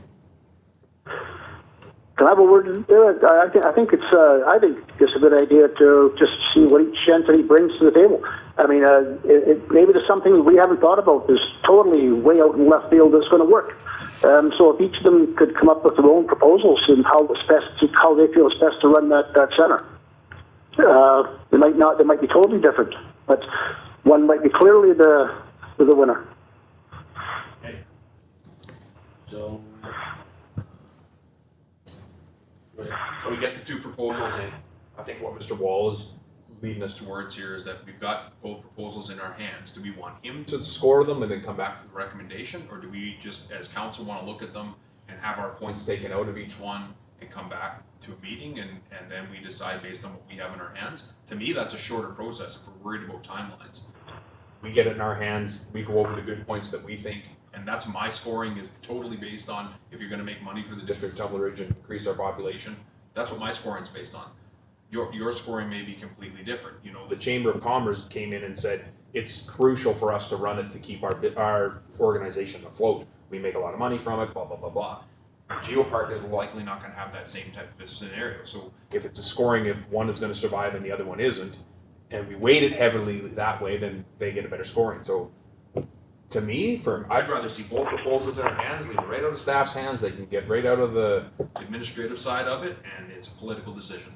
Look at it and decide. I agree with that. I'll let you, the council decision. And if we need help from staff on something, like if there's any, they could review them and say, hey, there's a legal issue with doing this or that, right? That would be helpful as well, but and then staff could come back and say, hey, there's nothing wrong with either one of these. If you accept either one, you're not going to go to jail for it, or nobody's going to sue you. Thank you, Worship. I guess one of the areas that we could use some help on, and whether that would come through Mr. Wall or we get somebody else, is to develop the parameters of really what it is we're looking for. So in terms of spelling out the general view about the two reports, if that's what it's going to be, this is what we want to see. These are the parameters. So if you're going to give that to us, prepare to give it to us, make sure you cover the following areas. And that's the basis on which we're going to be doing some evaluation. I think that would be helpful not only to us, but to anybody interested in submitting a proposal. And we'd also have the opportunity of talking about that and coming up with an agreement as to how we're going to evaluate it. I think it would be helpful. So you're saying Mr. Wall comes up with what we want done at the center and give that to both groups and say, okay, come back with a proposal. That might be that might be a starting point, but I think, would it not be worthy to choose a time that we're gonna be together as a full council to talk about that? Because maybe each elected member of council may have input that they want to provide and so forth in terms of the method that we're gonna follow. That's all I'm suggesting. If you think that's a waste of time, then that's fine. I just think it's gonna take a while before we got all the council together again, unless we can get it, do it on the phone.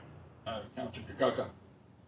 So I just got a couple of things. I mean, it's no different than if I'm not here, can't go, I guess it happens, just like July 10th, but when we start taking, to me, read two proposals and make a decision, leave staff out of it. I think that's a staff's job. That's my opinion. I think we might be treading, we can vote, you don't have to accept the recommendation, you can take the second alternative. To me, when we're gonna sit around a table, I'm gonna score, if you're gonna score it this way, your worship's gonna score it his way, I'm gonna score it my own way. I think that's what staff is for. This is my own opinion. I think that's what staff's for. You don't have to agree with the recommendation. You don't have to vote in favor of the recommendation. Didn't tonight. So you still get a chance to read them. Fair enough. I don't think we should be scoring. Okay. Yeah, makes sense. So how are you gonna come up with scoring? So, are you asking me to come up to do a scoring matrix? So let me walk council through how this, a best practice is, how this should be. And one thing that you have to understand, council, is that this, you may be looking at this as a way to, you give one group this amount of money and they run it, you're kind of thinking, well, this is like a donation or a service, fee for service. That's what maybe council's thinking. And in my last report, I tried to make clear for council that this is not a fee for service. This is a service contract, and this is where we start getting into important differences, because we are not contracting with a group as charity. We are contracting with a group as a business, whether they're not-for-profit or a for-profit, it doesn't matter, they're a business.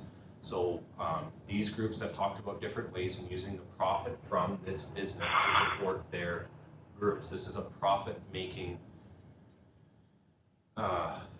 endeavor for both of these groups.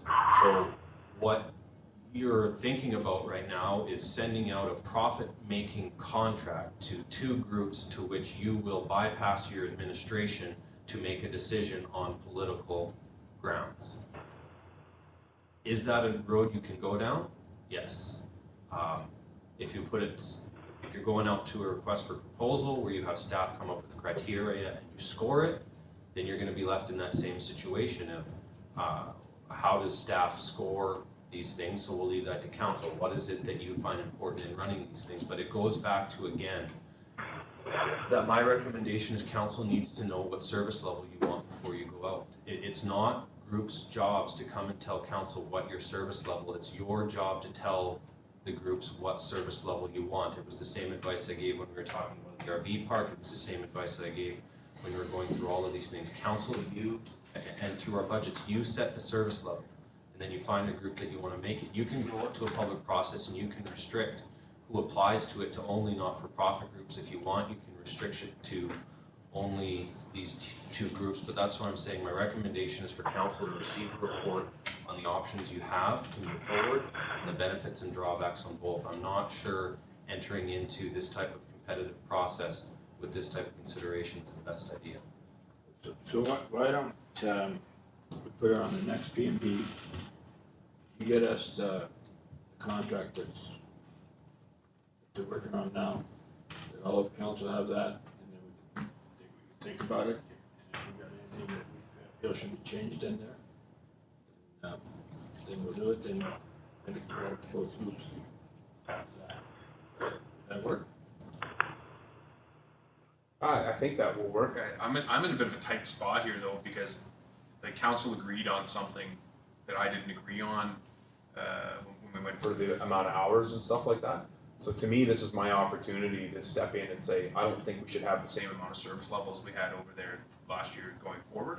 So that's where like I would like to see proposals come in and say that they'd like to run it for 6 hours or only in the summer or whatever they want to come in with. I don't care which way they run it. At the end of the day, that thing was built to help create tourism in town. right? That's the idea that that thing started with, and it's people come in and say, where do I go for a hike? Where do I camp? Where do I go for a quad ride? Where do I go boating? That's the whole point of that building over there, is to have that interaction, and it's turned into something different. And as far as I'm concerned, it's turned into a profit-making organization, right? So the Chamber of Commerce uses it to get more money for themselves by selling product, but it has done what the whole geopark thing was supposed to do, was to bring business in and help create that, you know. But so it's two totally different things. To ask the geopark to create business in there by bringing in small vendors and selling that's not what they're good at, right? So to me, they should be two completely separate proposals. You know, the geopark might not want to sell a thing in there. They might want to come in and say, geez, we just want to have pictures of the place and get way more people riverboating here or whatever. So I don't know how you can put them on the same. But I think we've got to ask for what we want in there. That's what we're going to be comfortable with. Yeah, and I think the original idea behind it was to have a place where the chamber would have free rent, an office with free rent. That was the original plan of this whole building. Yeah, it was. But you know, if you want shorter hours, you bring that to the PMP, and if that'll abide by council, and that's what we go with. But for us, I agree with Mr. Wall. For us to ask the chamber or the geopark to come back with a proposal when we haven't said what we want, it's kind of difficult. So where do we go from here? We sit down at the next PMP, we discuss it, and in between times, we can get the contract for that we're existing on now. We can go through it and bring that back at the next PMP, and we'll decide what we want. Okay. Does that sound good? Yes. Right now, you have direction to administration to allow both the geopark and the big center to submit proposals. And that's been passed. So that's the direction that administration has. Outside of all the conversation, if it's left right now, I will be going to the geopark and the Chamber of Commerce to ask them to submit proposals to the management of the bid. But we've also said we're going to go at the next PMP, have our input into it, see what we're looking for, and you'll put that into the proposal. So I'd like to bring, Yeah, if you Is could, that not where we're going? it sounds like it, just make the amendment to the motion to give that direction to staff. You ended it. oh, sorry for, that's exactly what it is. Is it a recommendation to take that first recommendation to a P&P for more further discussion? Seconder? Councilor Peter? Any more discussion on that? All in favor? Yep. Okay, Yes. good. Next PNP, you guys are gonna have to phone in. Yep, we will, or I will. Yeah, I'll probably be there. Okay. Okay, so we're done with that. Now, 8.2, that, talk about New York travel to Ottawa and Victoria to do with the HD thing, and it's not it hasn't been decided yet, but it's something that's been talked about by the government, that they would like us to be part of the delegation that goes to the federal government, so that we're doing our team.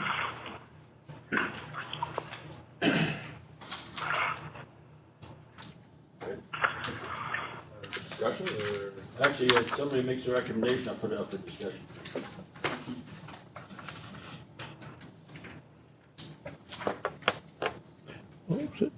I'd like to at least place the motion on the floor. Okay, I would so move that the council approves Mayor McPherson's travel expenses to Ottawa and Victoria at a future unspecified date. That the council supports Mayor McPherson and CAO Wall's lobbying efforts to have the HD mining project approved through federal and provincial regulators. second, Councilor Kaka. Any discussion? Go ahead. Thank you, Worship. I just wanted to mention as well, for putting a motion on the floor, whoever's going to be doing that doesn't necessarily mean they're going to be voting in favor of it. Well, that's. And I just wanted to make that point. Fair enough. Thank you. Thank you, sir. So I'm just wondering on that, why yourself, why with you and Mr. Wall, not other councilors? What was that again? Why you and Mr. Wall, not other councilors? Well, mainly because I'm the spokesman for council and Mr. Wall, the CEO. And have we been asked by HD to do this? We've been asked by the provincial government actually, and HD.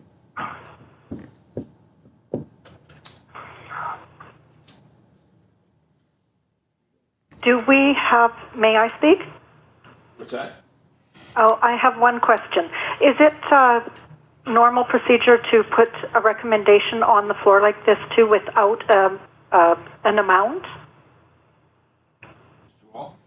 We've done it once before. We don't know what the amounts are because we don't know what the trip is going to be. So last minute flights are going to be different than pre-booking flights.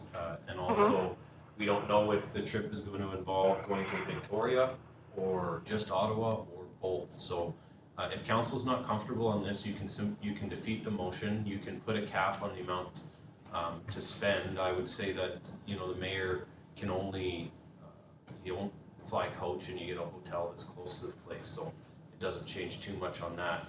Having said that, there is the alternative options to deny for travel as well as ask other councillors to join.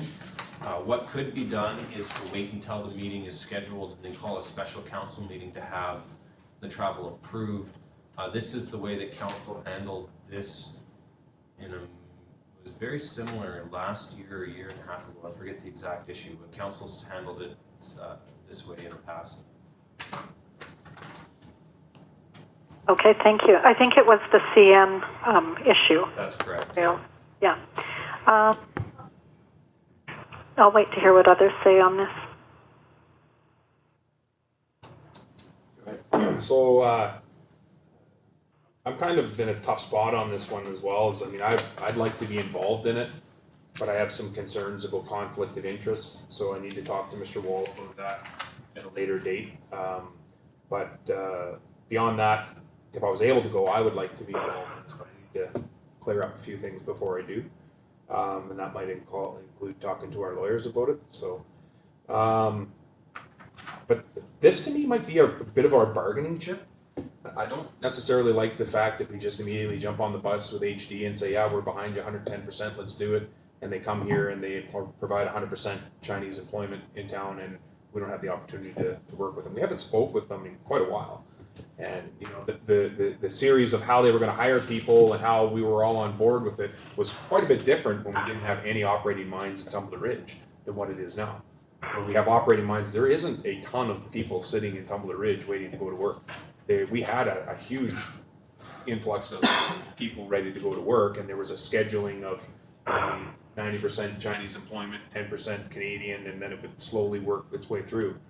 To me, this is an opportunity for us to meet with HD before we go to Ottawa or Victoria and say, hey, we're still behind you, but we need to know where are we concrete with this? Like, you know, we're going to fix the HD mining project 4 years from now, right? Like that took forever, and it was constantly, okay, they said they're going to do it. We had the conversation, sounds good, doesn't happen. Oh, we had a conversation, we had an email, they're going to do it this summer, didn't happen. You know, Blair Electrum gets involved, didn't happen. It's still not finished down there. They haven't grassed our area down there. It, to me, is an opportunity before we say, yeah, we'll jump on the plane with you and head out, that we go talk to them to make sure that, you know, the interests of Tumbler Ridge are being looked after first. Are we getting a training facility here? That was something that we talked about. If this happens, are you doing a training facility exclusively in Tumbler Ridge? You know, there are some opportunities here. Do we want to just immediately jump on the boat? I don't know. Well, first off, the housing project did go ahead over the last 2 years, but that's when Mr. Wall took over, and there were some issues before that, and we, this previous CEO was a big part of those problems and sorted that out. I have never been in favor of workers. I've never I ever said that I was in favor of that. The provincial government right now, the premier is dead against foreign workers, and Mr. Wall was at the meeting I was with him at UBCM, and he actually, the color of his face changed when I mentioned HD, because he was involved with the union deal with them. So we will have the support of the provincial government, I'm sure, to push some training, because we don't have trained people for long haul mining. And I think once this is approved by the federal government, then we can go after the provincial government for training facility. I'm not saying that we'll get it here in Tumber Ridge. That's where we're gonna push to get it. They got that new building to put in Dawson Creek. I don't know what's gonna be there, but that's for trades. But I still think this is what's supposed to happen. That's what we'll push for. I really think we can't do that until the federal government gives them the approval. So that's what we're doing here, after that. And once we get that. We're still holding that card. You know, Yeah, but this is not playing that card, and they get accepted, and they're all already in. We still have the provincial government to help us. Oh, yeah, and Okay. they've agreed, they've actually agreed in this room, and I've got no problem, I think that you're right. Get them in here and talk to them again. We haven't talked to HD in a long time. So we get them up here and we can crush them on that. And, because that's gonna be the stickler with the provincial government, is that foreign workers. Because they support the mine. So correct me if I'm wrong here, Mr. Wall, but they obviously didn't support the foreign workers. Do you have a word there, Winston? Yeah, go ahead, Rob. Yeah, I don't think, first off, when Blair was here last, I mean, he was questioned about that. And he done a little more to allude to the fact that I don't think this is even on the table anymore. And I mean, he said, well, do you hear us even talking about that anymore? I mean, and that's kind of the way he left it. But for sure, I don't think it's going to get past the new premier, because he's dead against it. But I'm having a bit of a hard time hearing here. It's kind of off and on here. But I'm a little confused with this letter. That because the meeting we had when we talked to, I think it was Minister Peterson, was it? That was with the environment. I mean, he was the minister. No, didn't he say that this was already approved by the federal government, and that the hold-up was actually in the provincial government? I mean, that's what he said. That's the issue. Or the letter is kind of a little bit backwards. That's the issue, Rob, and that's what the provincial government, that's why they want us to be there with them, so there's no more of this passing the buck thing.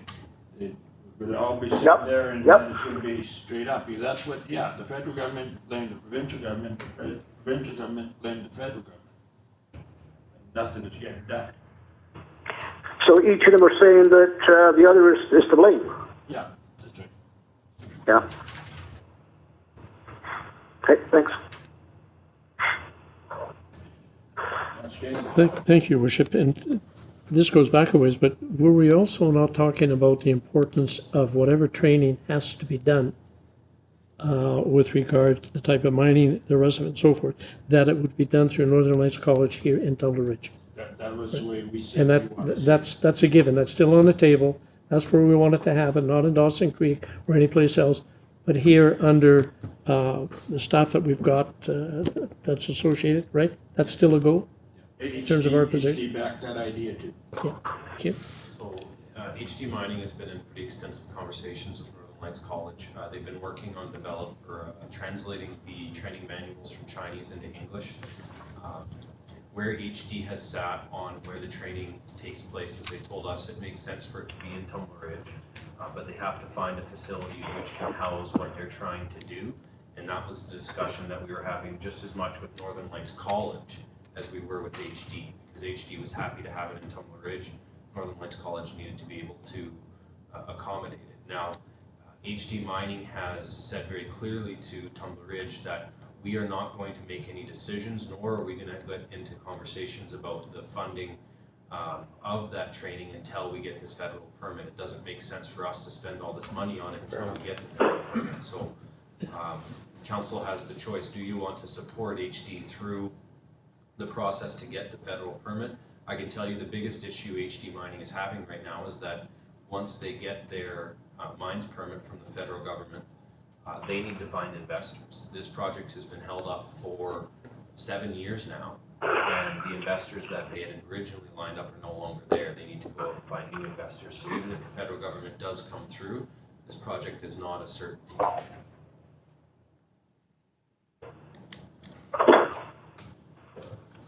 Anything else? So if I can, Your Worship, then based on what Mr. Wall has suggested, then what if anything is our plan relative to ensuring that we get the positive result? I mean, is there anything else we could be doing that we're not doing? On the training side? On the training, federal approval side? on the federal approval, on the training side? I mean, are we missing any part of it to reinforce our position, I guess is really what I'm asking.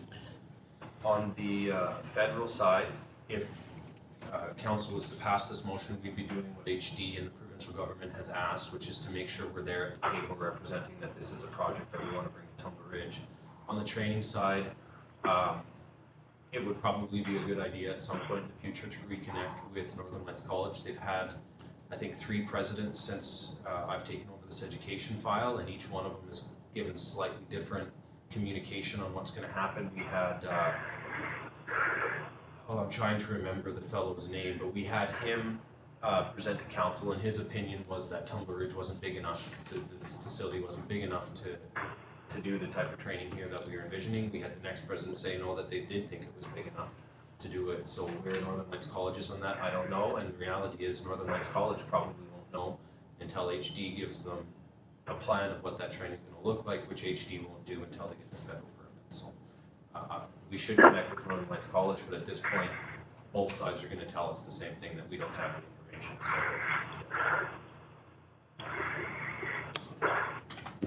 Well, it's just an opportunity that we just don't want to pass up, and whatever actions that we can take to solidify our position, I think would be well worth the effort. If council wants to leave the option open for bringing another councillor, I would just make that amendment, and then decisions can be made at a later date. Okay, a seconder for that amendment, Councilor Cook. Very good. On the amendment, did you guys hear what the amendment was? Yeah. To add another counselor? Yeah. Okay. All in favor of the amendment? You guys? I agree. Yeah. Councilor Scott? Oh. Yes. You're for or against? I'm voting for that amendment, yes. Okay. And I'm for it. Yeah. Now for the motion as amended.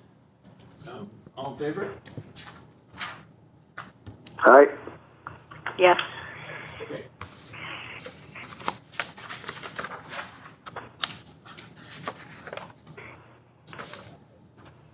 Okay, 8.3, CAO policy, review policy, performance review policy. Recommendation? Councilor Hall. The council amends the CAO performance review policy to mandate formal midterm reviews and create $1,000 per year allowance for professional assistance in conducting the review. Discussion? Okay, all in favor? On the phone? Aye. Okay. Passes. Wayfinding signs. Recommendation? Councilor Hall? The council approves the attached hospital wayfinding sign. Councilor Constantine? Yes, sure. Discussion? I have a comment. Okay, go ahead. I think we do need to enlarge the existing signs, but I think the H should remain standalone. I think that reflective green H or whatever is provincially recognized, as well as any small community in North America, even when a person travels.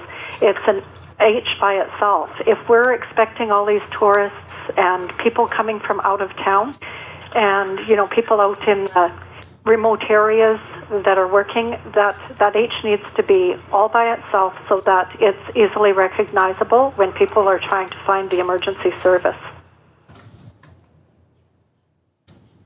Councillor Kirk, you had Thank you. So just on that, how many of the signs are we replacing in regards to the size? Besides the hospital sign, like just in your background in regards to the positive, you can see a number of concerns are raised, and the size of the writing and the signs have now been redesigned and are nearly ready to be installed. So is that all of them? Nearly all of them, if not all We don't have a quorum. We've got quorum. Oh, I do, I'm sorry. My apologies. Oh, It's either I'm sorry. nearly all of them or all of them. And is that at our cost? We're sharing 50% of the cost with the designer and 50% of the cost with the district. So 1 year then. Will be within budget still on the signs? my opinion is on the H is that it does stand out like the one, regular hospital signs. And we're trying to have a bit of a different look here, and we're doing that, including the provincial hospital sign. I like the way it is on there. I think it'll look real good. And, I think if you get too many signs, like we have, sometimes it's actually a detriment when you have a single signpost like that, and I can't see how you can miss that hospital thing. I'm for that sign. When you travel through Beaver Lodge or Hythe or even down through the U.S., the H is a standalone. If there's an emergency, you're not going to be wanting to look and decipher. It stands out, but it's still not a standalone. And for an emergency, for ambulance drivers that aren't familiar with Tumbler Ridge, everybody is looking for that H all by itself. They don't want to filter. That would be the same as distracted driving. You need that H that is easily recognizable with nothing else around it. I like the H on the sign. But, I've never seen the hospital sign incorporated anywhere else on like a group of signage. Like to me, it should be standalone, all by itself. Mr. Wall, can you, we did check into that, did we not? It's not a provincial regulation. It's not a provincial regulation, it's a provincial guideline. They put out guidelines for the signs, and what Councillor Scott is saying would be part of their guidelines, but it's not a regulation, no. Councillor Kirk, you have something? Yeah, obviously we're looking at a piece of paper. How big is this? Like that big?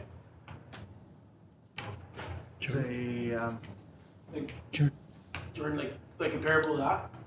It's larger than that. It's the existing the signs that are out there now. It's the same size panel as that. It's just you can just see the size of the H compared to the one that. So the sign on the left-hand side is what's there right now. If you give me a second, I've got it.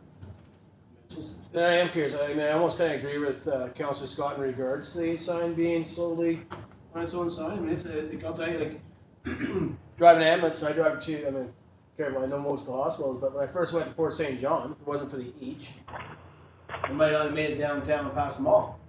I mean, now the H is out on the side of the highway when you turn just before the dealership, because of the new road that goes into that hospital. So I think it's, I think she's absolutely right when it comes to that, and being an ambulance guy, I think it's very important. Never mind for the guy that's driving the ambulance, but anybody that gets hurt out in our backcountry, and it's not from Tumbler Ridge. Waters, whatever, sledders, fishermen, hunters, they might miss it. I remember when I first moved to this community, I think I drove around 3 times to find my way out when I first got it. So, I mean, can you imagine if it is held up in regards to us putting a sign? I don't know. I mean, she's right away. Did you have something, Councillor? No, I had something, but I forgot what it was. That's quite often. Yeah, I'm just curious how big it is.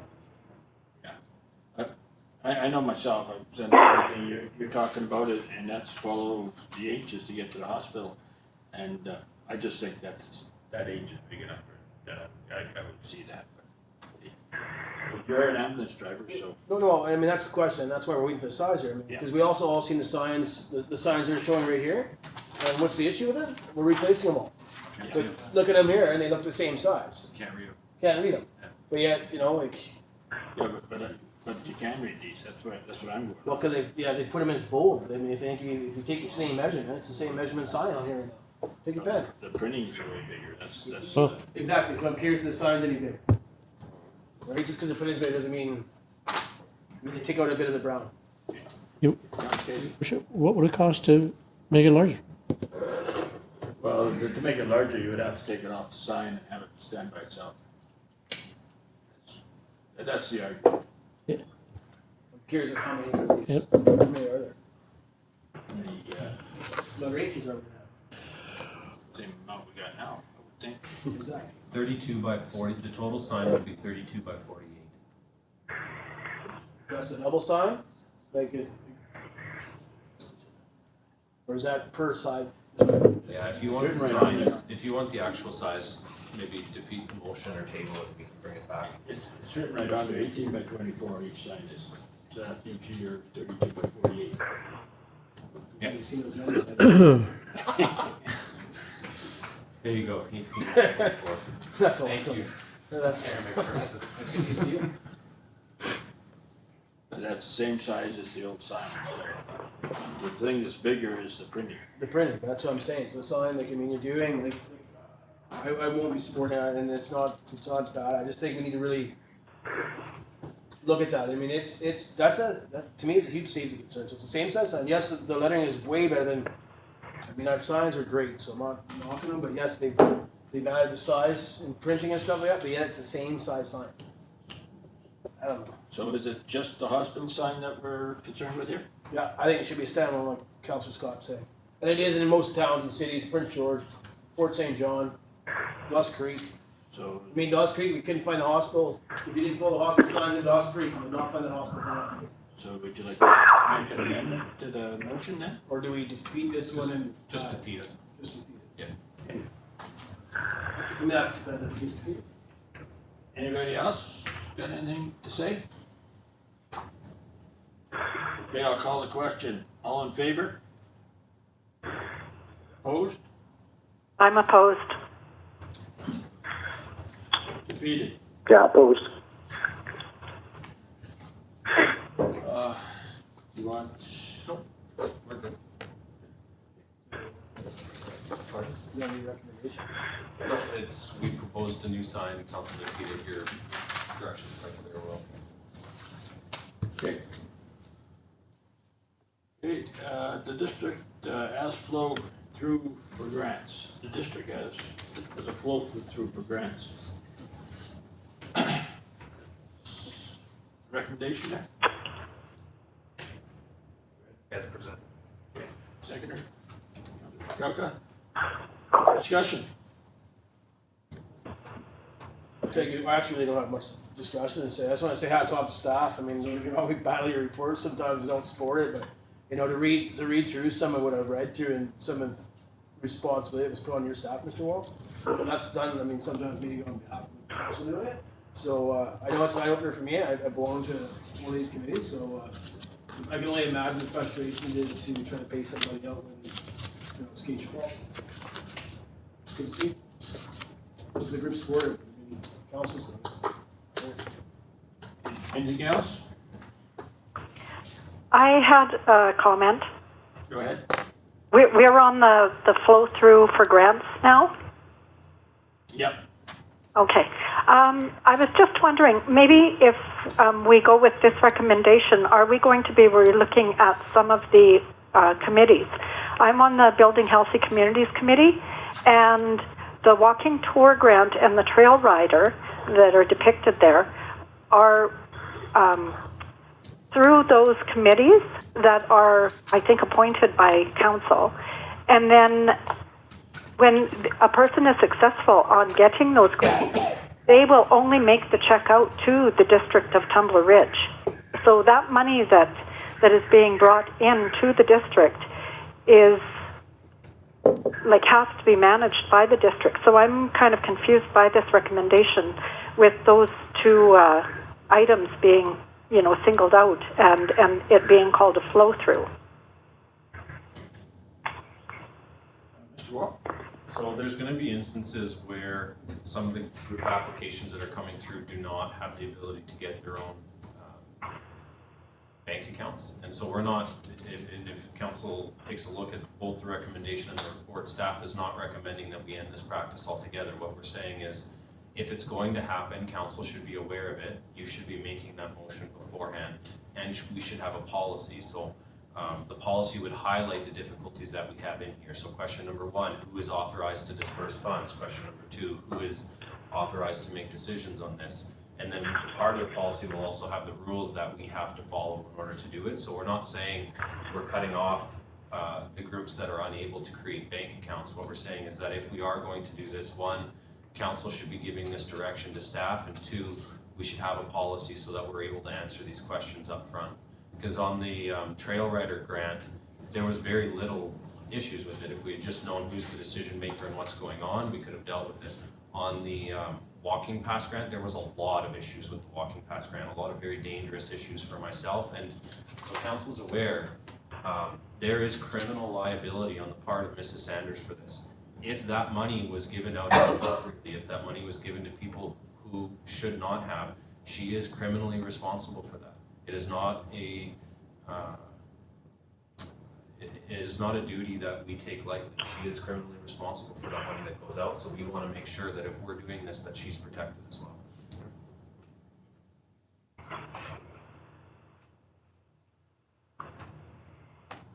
Any other comments? Okay, all in favor? Opposed? Aye. You're opposed, Rob? No, I'm in favor. Okay. Helen, are you opposed? So there will be a policy coming out on this then? Yeah, that's what it asked for. Okay, no, that would be good. Would that be in the terms of reference then as well? Because, like, for the committees? Sure you could discuss that. Okay. Okay, no, I'm good with that, because more clarification helps, you know, whomever is on the committees as well. Okay. Thank you. Okay, 8.6, travel request for the BC Natural Resource Forum. Councilor Hall? Recommendation as presented. Councilor Kaka? Discussion. All in favor? Any opposed on the phone? Aye.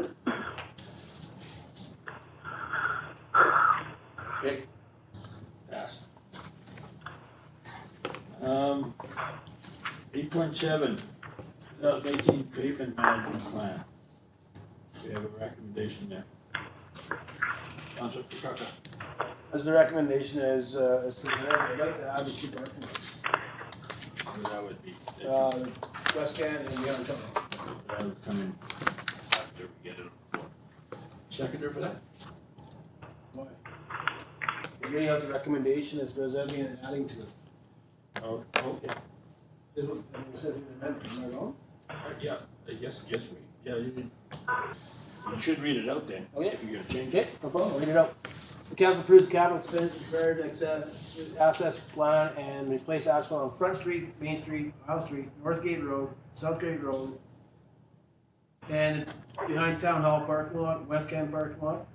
The scope of work would include replacing any storm, sanitary, or water infrastructure as determined and any other connecting infrastructure such as street lamps, curbs, gutters, and sidewalks that requires replacement. Okay, seconder? Discussion. So the second parking lot would be, The two parking lots would be the Res Can parking lot and the parking lot behind the arena. Town Hall. Not the arena. That's what's recommended in the second part of the.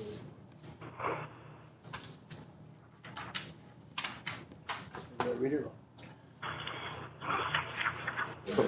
I'd like to add a friendly amendment that we look at that parking lot as well. I'm not saying that we have to pave it, but we do the assessment on it as well. 'Cause to me, it's in rough shape as well. Which one was that, Will? The one behind the arena. Okay, yes. I don't know what criteria we're doing on when and how we're doing that, the paving. And I haven't gone around and looked to see what I thought was needed or not, so I've been going with the recommendations. But these are only assessments anyways, we're not saying we're paving, it's just the assessment to look at it. I'd like to have them assessed. Okay. And if they come back and they say, yeah, it's good, don't worry about it, or they come back and, you know, while we're downtown, it makes sense to do the entire downtown corridor. I missed this, that's right. And like, to me, I just wanna make sure we're including all the downtown core, like the street that's between, Tags and the Cold Beer and Wine Store, like, is that one part of Isles Way, is that one being included in it? Like, you know, the street in the Res Camp parking lot, I don't even know the name of that street, but is that included in it? Like, to me, make sure you include it all, so we don't, you know. For the assessment, for sure. Yes. And if we can have those numbers broke out, like when we, I assume that's how it goes, Mr. Wall, that they'll come back and they'll say, hey, to do that parking lot behind the arena is 400,000, to do this one is 300, to do this one is 250. Like, is that the way it would be broke out when we do get the assessment, and if it needs to be done? So the assessment's already taken place, council. The streets that are here have been assessed to be replaced in the 1 to 5 year plan. On page 45, it breaks down the cost of those streets. I can pull up the cost of the parking lots here in just 1 second, but I wanted to make sure council understands that this is not just to assess. This is to assess, plan, and replace. So that original assessment has already taken place. If you give me. Even in the motion, just in the motion, it actually says assess, plan, and replace that.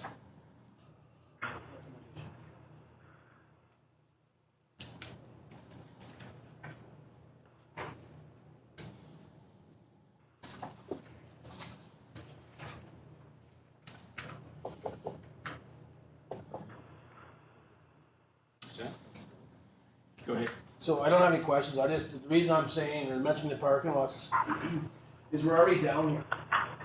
And instead of trying to match up the asphalt, which, I mean, that's not what today, but we're already down here, I mean, there was a bit of discussion with Mr. Wall earlier, that if we're gonna try to add something to it, to stay away from adding value, not just because it could be extra labor, extra money due to water mains and all that down there, where we figured it was less in the parking lots. Instead of having to come back down here in 2019 and do it, and try to match up to the roadways. I think that's why we decided to do the whole thing. So we didn't have to try and match that up. I mean, still gonna get a couple pieces, obviously, Valley View Crescent, but I mean, we do that, hopefully we do that whole loop, not just that street. It's just my thoughts on it. I've got some numbers for council if you guys have got pens. Yep. The fire hall / town hall parking lot, 223,000. The community center parking lot, that would be the lower parking lot, 608,000. And the ResCan parking lot, 691,000. So it would bring your total estimated cost to $5,116,210. 5 million what? 116,000.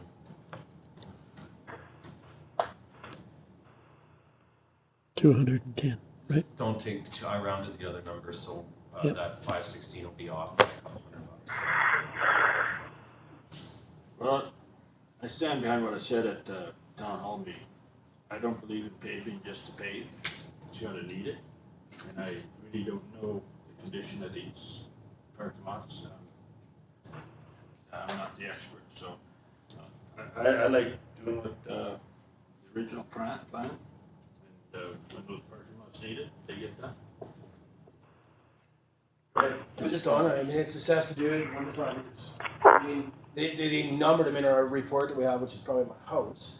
And I actually believe some of them, I believe some of the streets are actually due sooner than some of the streets have listed.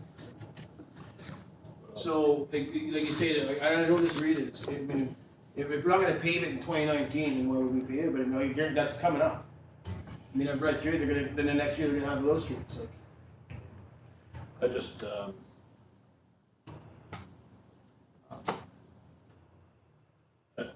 mean, we can, my thing is, we could always defer this to it and ask it. It actually has all the streets rated that they're going by. Obviously, this is what staff's using. It has them all rated, and it's 1 to 5 years. So I mean, they'll pave it this year or in 2018. It could be in worse shape come February 2018, but then we haven't approved it. as we noticed when they did this parking lot here, they dig it right down to nothing, and it doesn't matter how worse shape it is, it's gonna be dug right out, be done anyway, so. Just, hold on.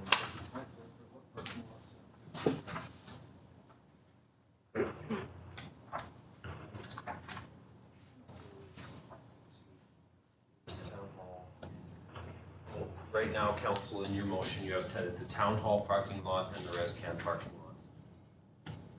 So you don't have the community center parking lot. And you don't have the fire hall parking lot, which I would suggest if we've got the cost for town hall and the fire hall together. I don't know what those look like broken out. I could get it for you. We should stay away from those. Maybe we stay away from all the parking lots at this point. I think that the one behind the, I don't know why the report says that it isn't. but the one behind the rec center is in worse shape than what downtown parking lot was. And ResCan has been used for heavy truck parking for quite a bit. And I'm a little fearful of going and redoing that for $690,000 without, Maybe we just leave that the way it is for now, because that's where the heavy trucks are kind of parking for the hotels, and they can't fit in behind hotels, so. And I've driven through there and I haven't had an issue there. Yeah, maybe we leave that. I know for me to support this, it's gotta be just the ones that are. And then town hall, even behind town hall, I don't know if you've ever been there, if there's a hot topic meeting down there, but you can't find a spot to park, sometimes we're parking down over there, which, it's really designed for cars too. I don't get in and out of my pickup and stuff to get in and out, but It should be enlarged when we do. Yeah. So the way I'm voting against it with the amendment and, move forward with just the way it was given in the recommendation. Any other comments? So what is on the floor? There's an amendment now? Yeah, there's an amendment of doing the parking lots, ResCan and Town Hall. Okay, so that increased us to the 5 million?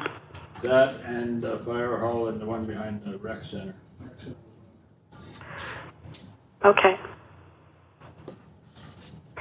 Just another question. Those areas, have they been identified as needed in future paving plans?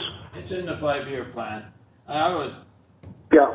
like I was talking to Mr. Wall today, and a 5-year plan to me is a wish list, and that can change too. If things happen and you can't afford to do it or something, it's, things can change it. If they're not bad enough, we need it, in 2019, maybe go to 2020. Yeah. So I think I'm gonna vote against it as well, and thought comes to my mind is perhaps we can do the parking lots cheaper, or we can do a strip down the parking lot that's utilized more. To me, that's where the heavy flow of traffic is. So I'm gonna vote against it, and we have another look at the parking lots at another time. Yeah, maybe we could prioritize the parking lots. Yeah, or like I say, I mean, the core of where people drive in and out of the parking lot is that main roadway. That to me is worn out in a resident from where I walk back through, but the parking lot I don't think is that bad. But same thing with the one behind the arena. All the flow that goes to and from the aquatic center is in rough shape, but the actual parking lot we live with. But to me, I'm going to vote against it and say that we have staff have another look at it.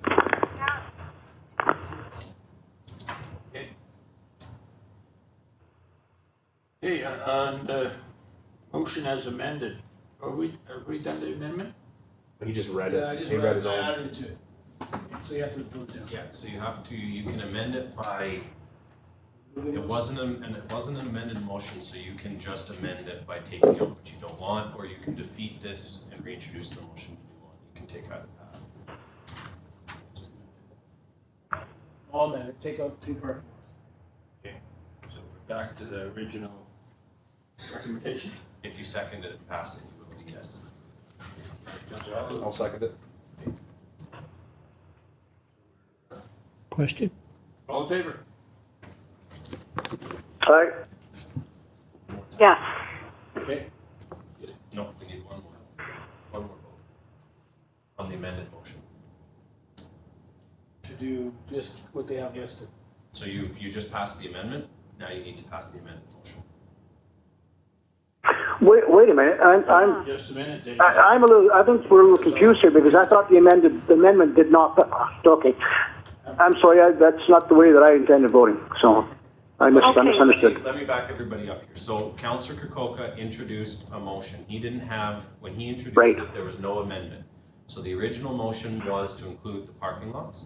Council just passed an amendment to that motion, removing the parking lots. So now you're to a motion that doesn't include the parking lots. So where you are now is staff's original recommendation. Okay. Front Street. All right, all in favor of that? So right now we are voting on the original motion? Yes. Okay, The original recommendation, Councillor Scott. okay. In favor. I'm in favor, yes. Thank you. Okay, scheduled meetings.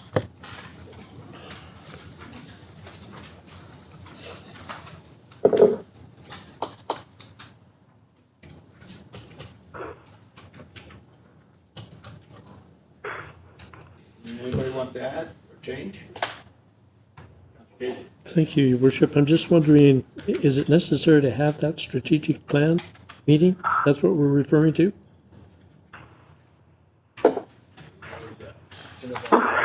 Schedule of meetings, is that what we're talking about?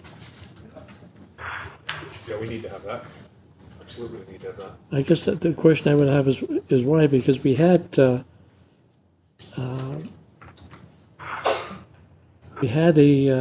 previous meeting in July, did we not?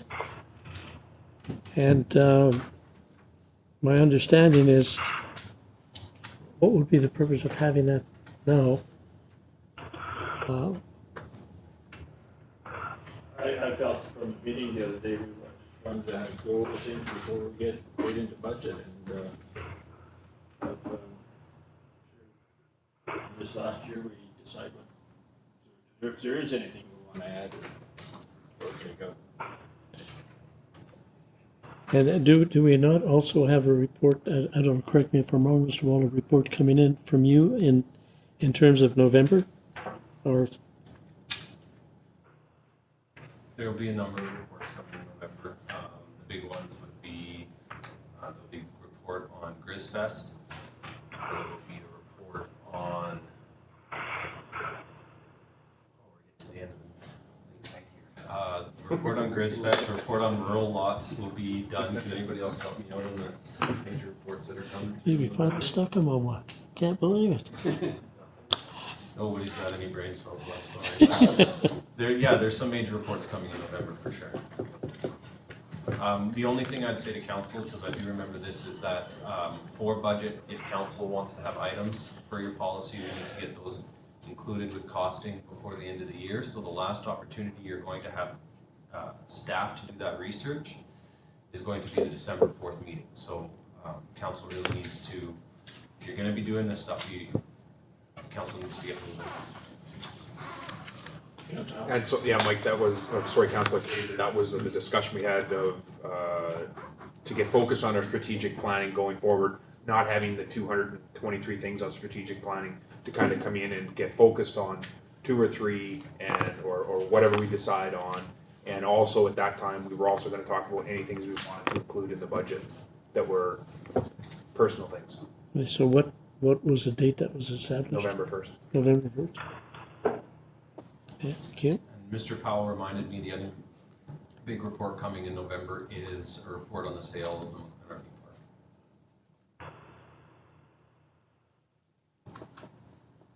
park. Thank you. Okay, is that it for meetings? I just have one question. Yep, go ahead. Is the PNP on the 20th of November? Is that the next PNP? The next meeting. Yes. Okay, so that's when we'll be having to decide on the chamber versus the geopark type thing? Yeah. Or discuss that further? Yeah, council can amend their,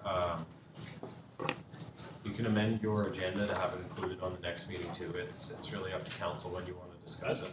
I'd personally like to do it as soon as possible. I agree. So would that be the 6th then for the PNP? Yeah, we can have a PMP on the 6th. Yeah. Okay. As worship as well as a regular council meeting? Yeah, we always have the PM, we got it tonight even. Yeah. Yeah. Fair enough. Thank you.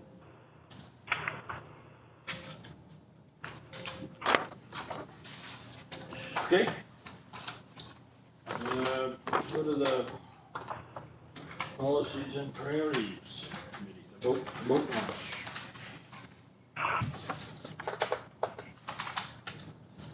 Mr. Wall, do you wanna get us started on that? Yeah, the council requested costs on improving the paving for the boat launch. Sorry, not paving, parking for the boat launch.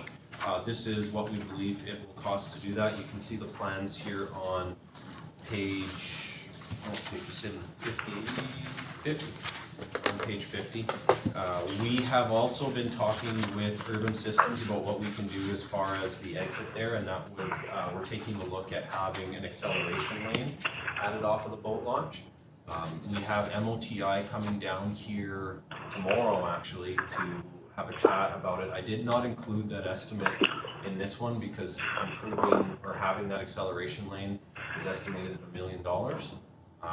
And we're talking with MOTI about it. It's really an MOTI project.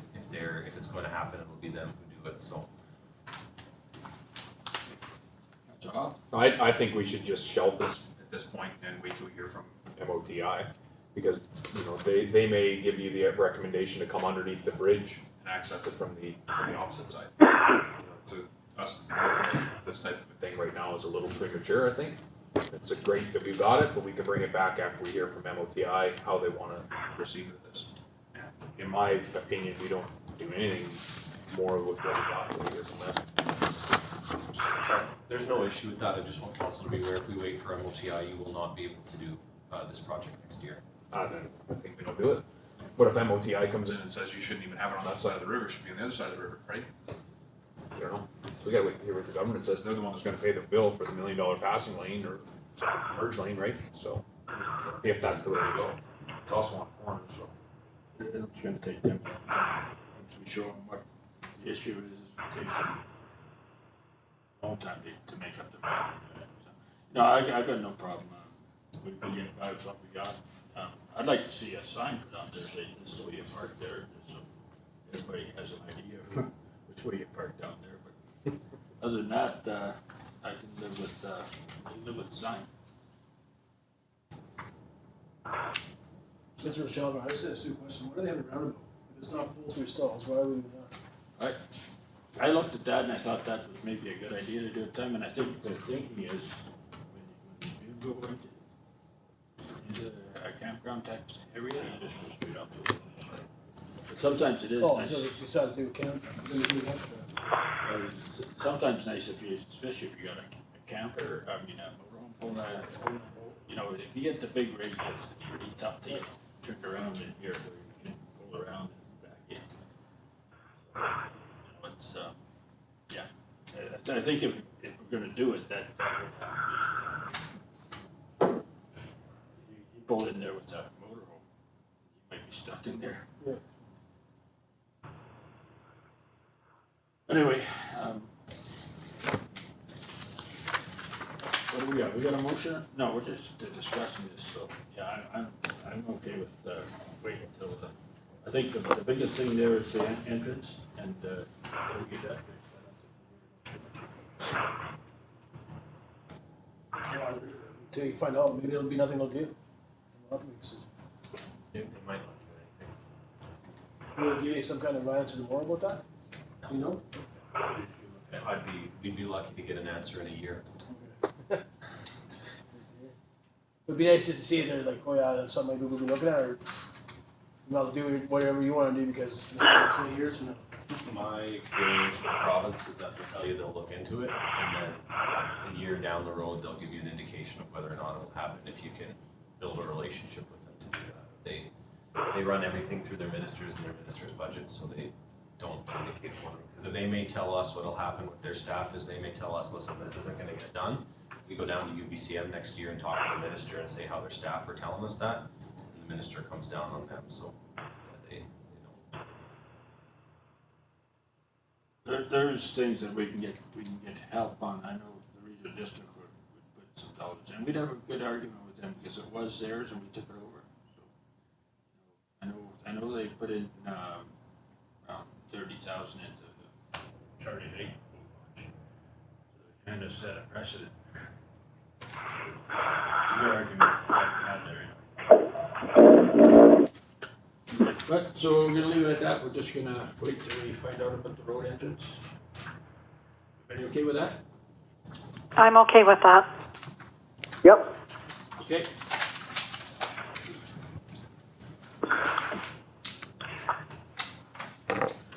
So, that takes us to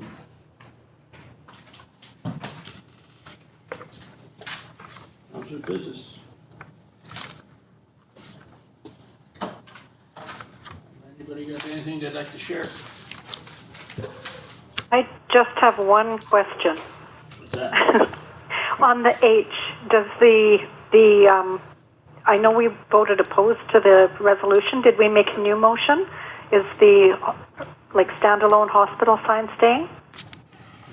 They will until something, if anything ever changes, but I don't know, staff will be re-looking at that, is that the idea?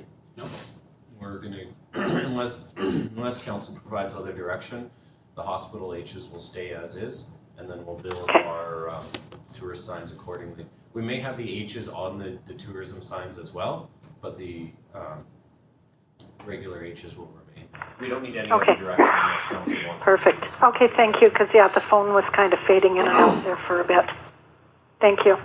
Okay. Councilor Trukowka. I just have one, I just wanna comment on, and give a kudos to John there. I was there at the We Love Tumble Ridge launch on Saturday, and John was there all day Saturday and helping out and giving away some money, or signing the money, so hats off to you for helping those people out and stuff like that. I think it was great. I stood in for the mayor and did a quick speech, so he was busy at another meeting or something.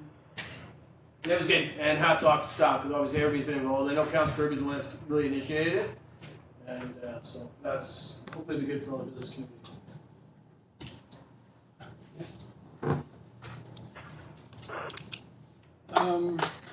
I didn't see a whole bunch of support for the RV storage thing, so I think I'm not gonna make a motion on that.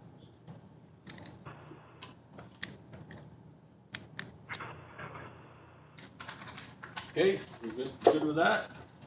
Question and answer period. Is there anything you'd like to ask us?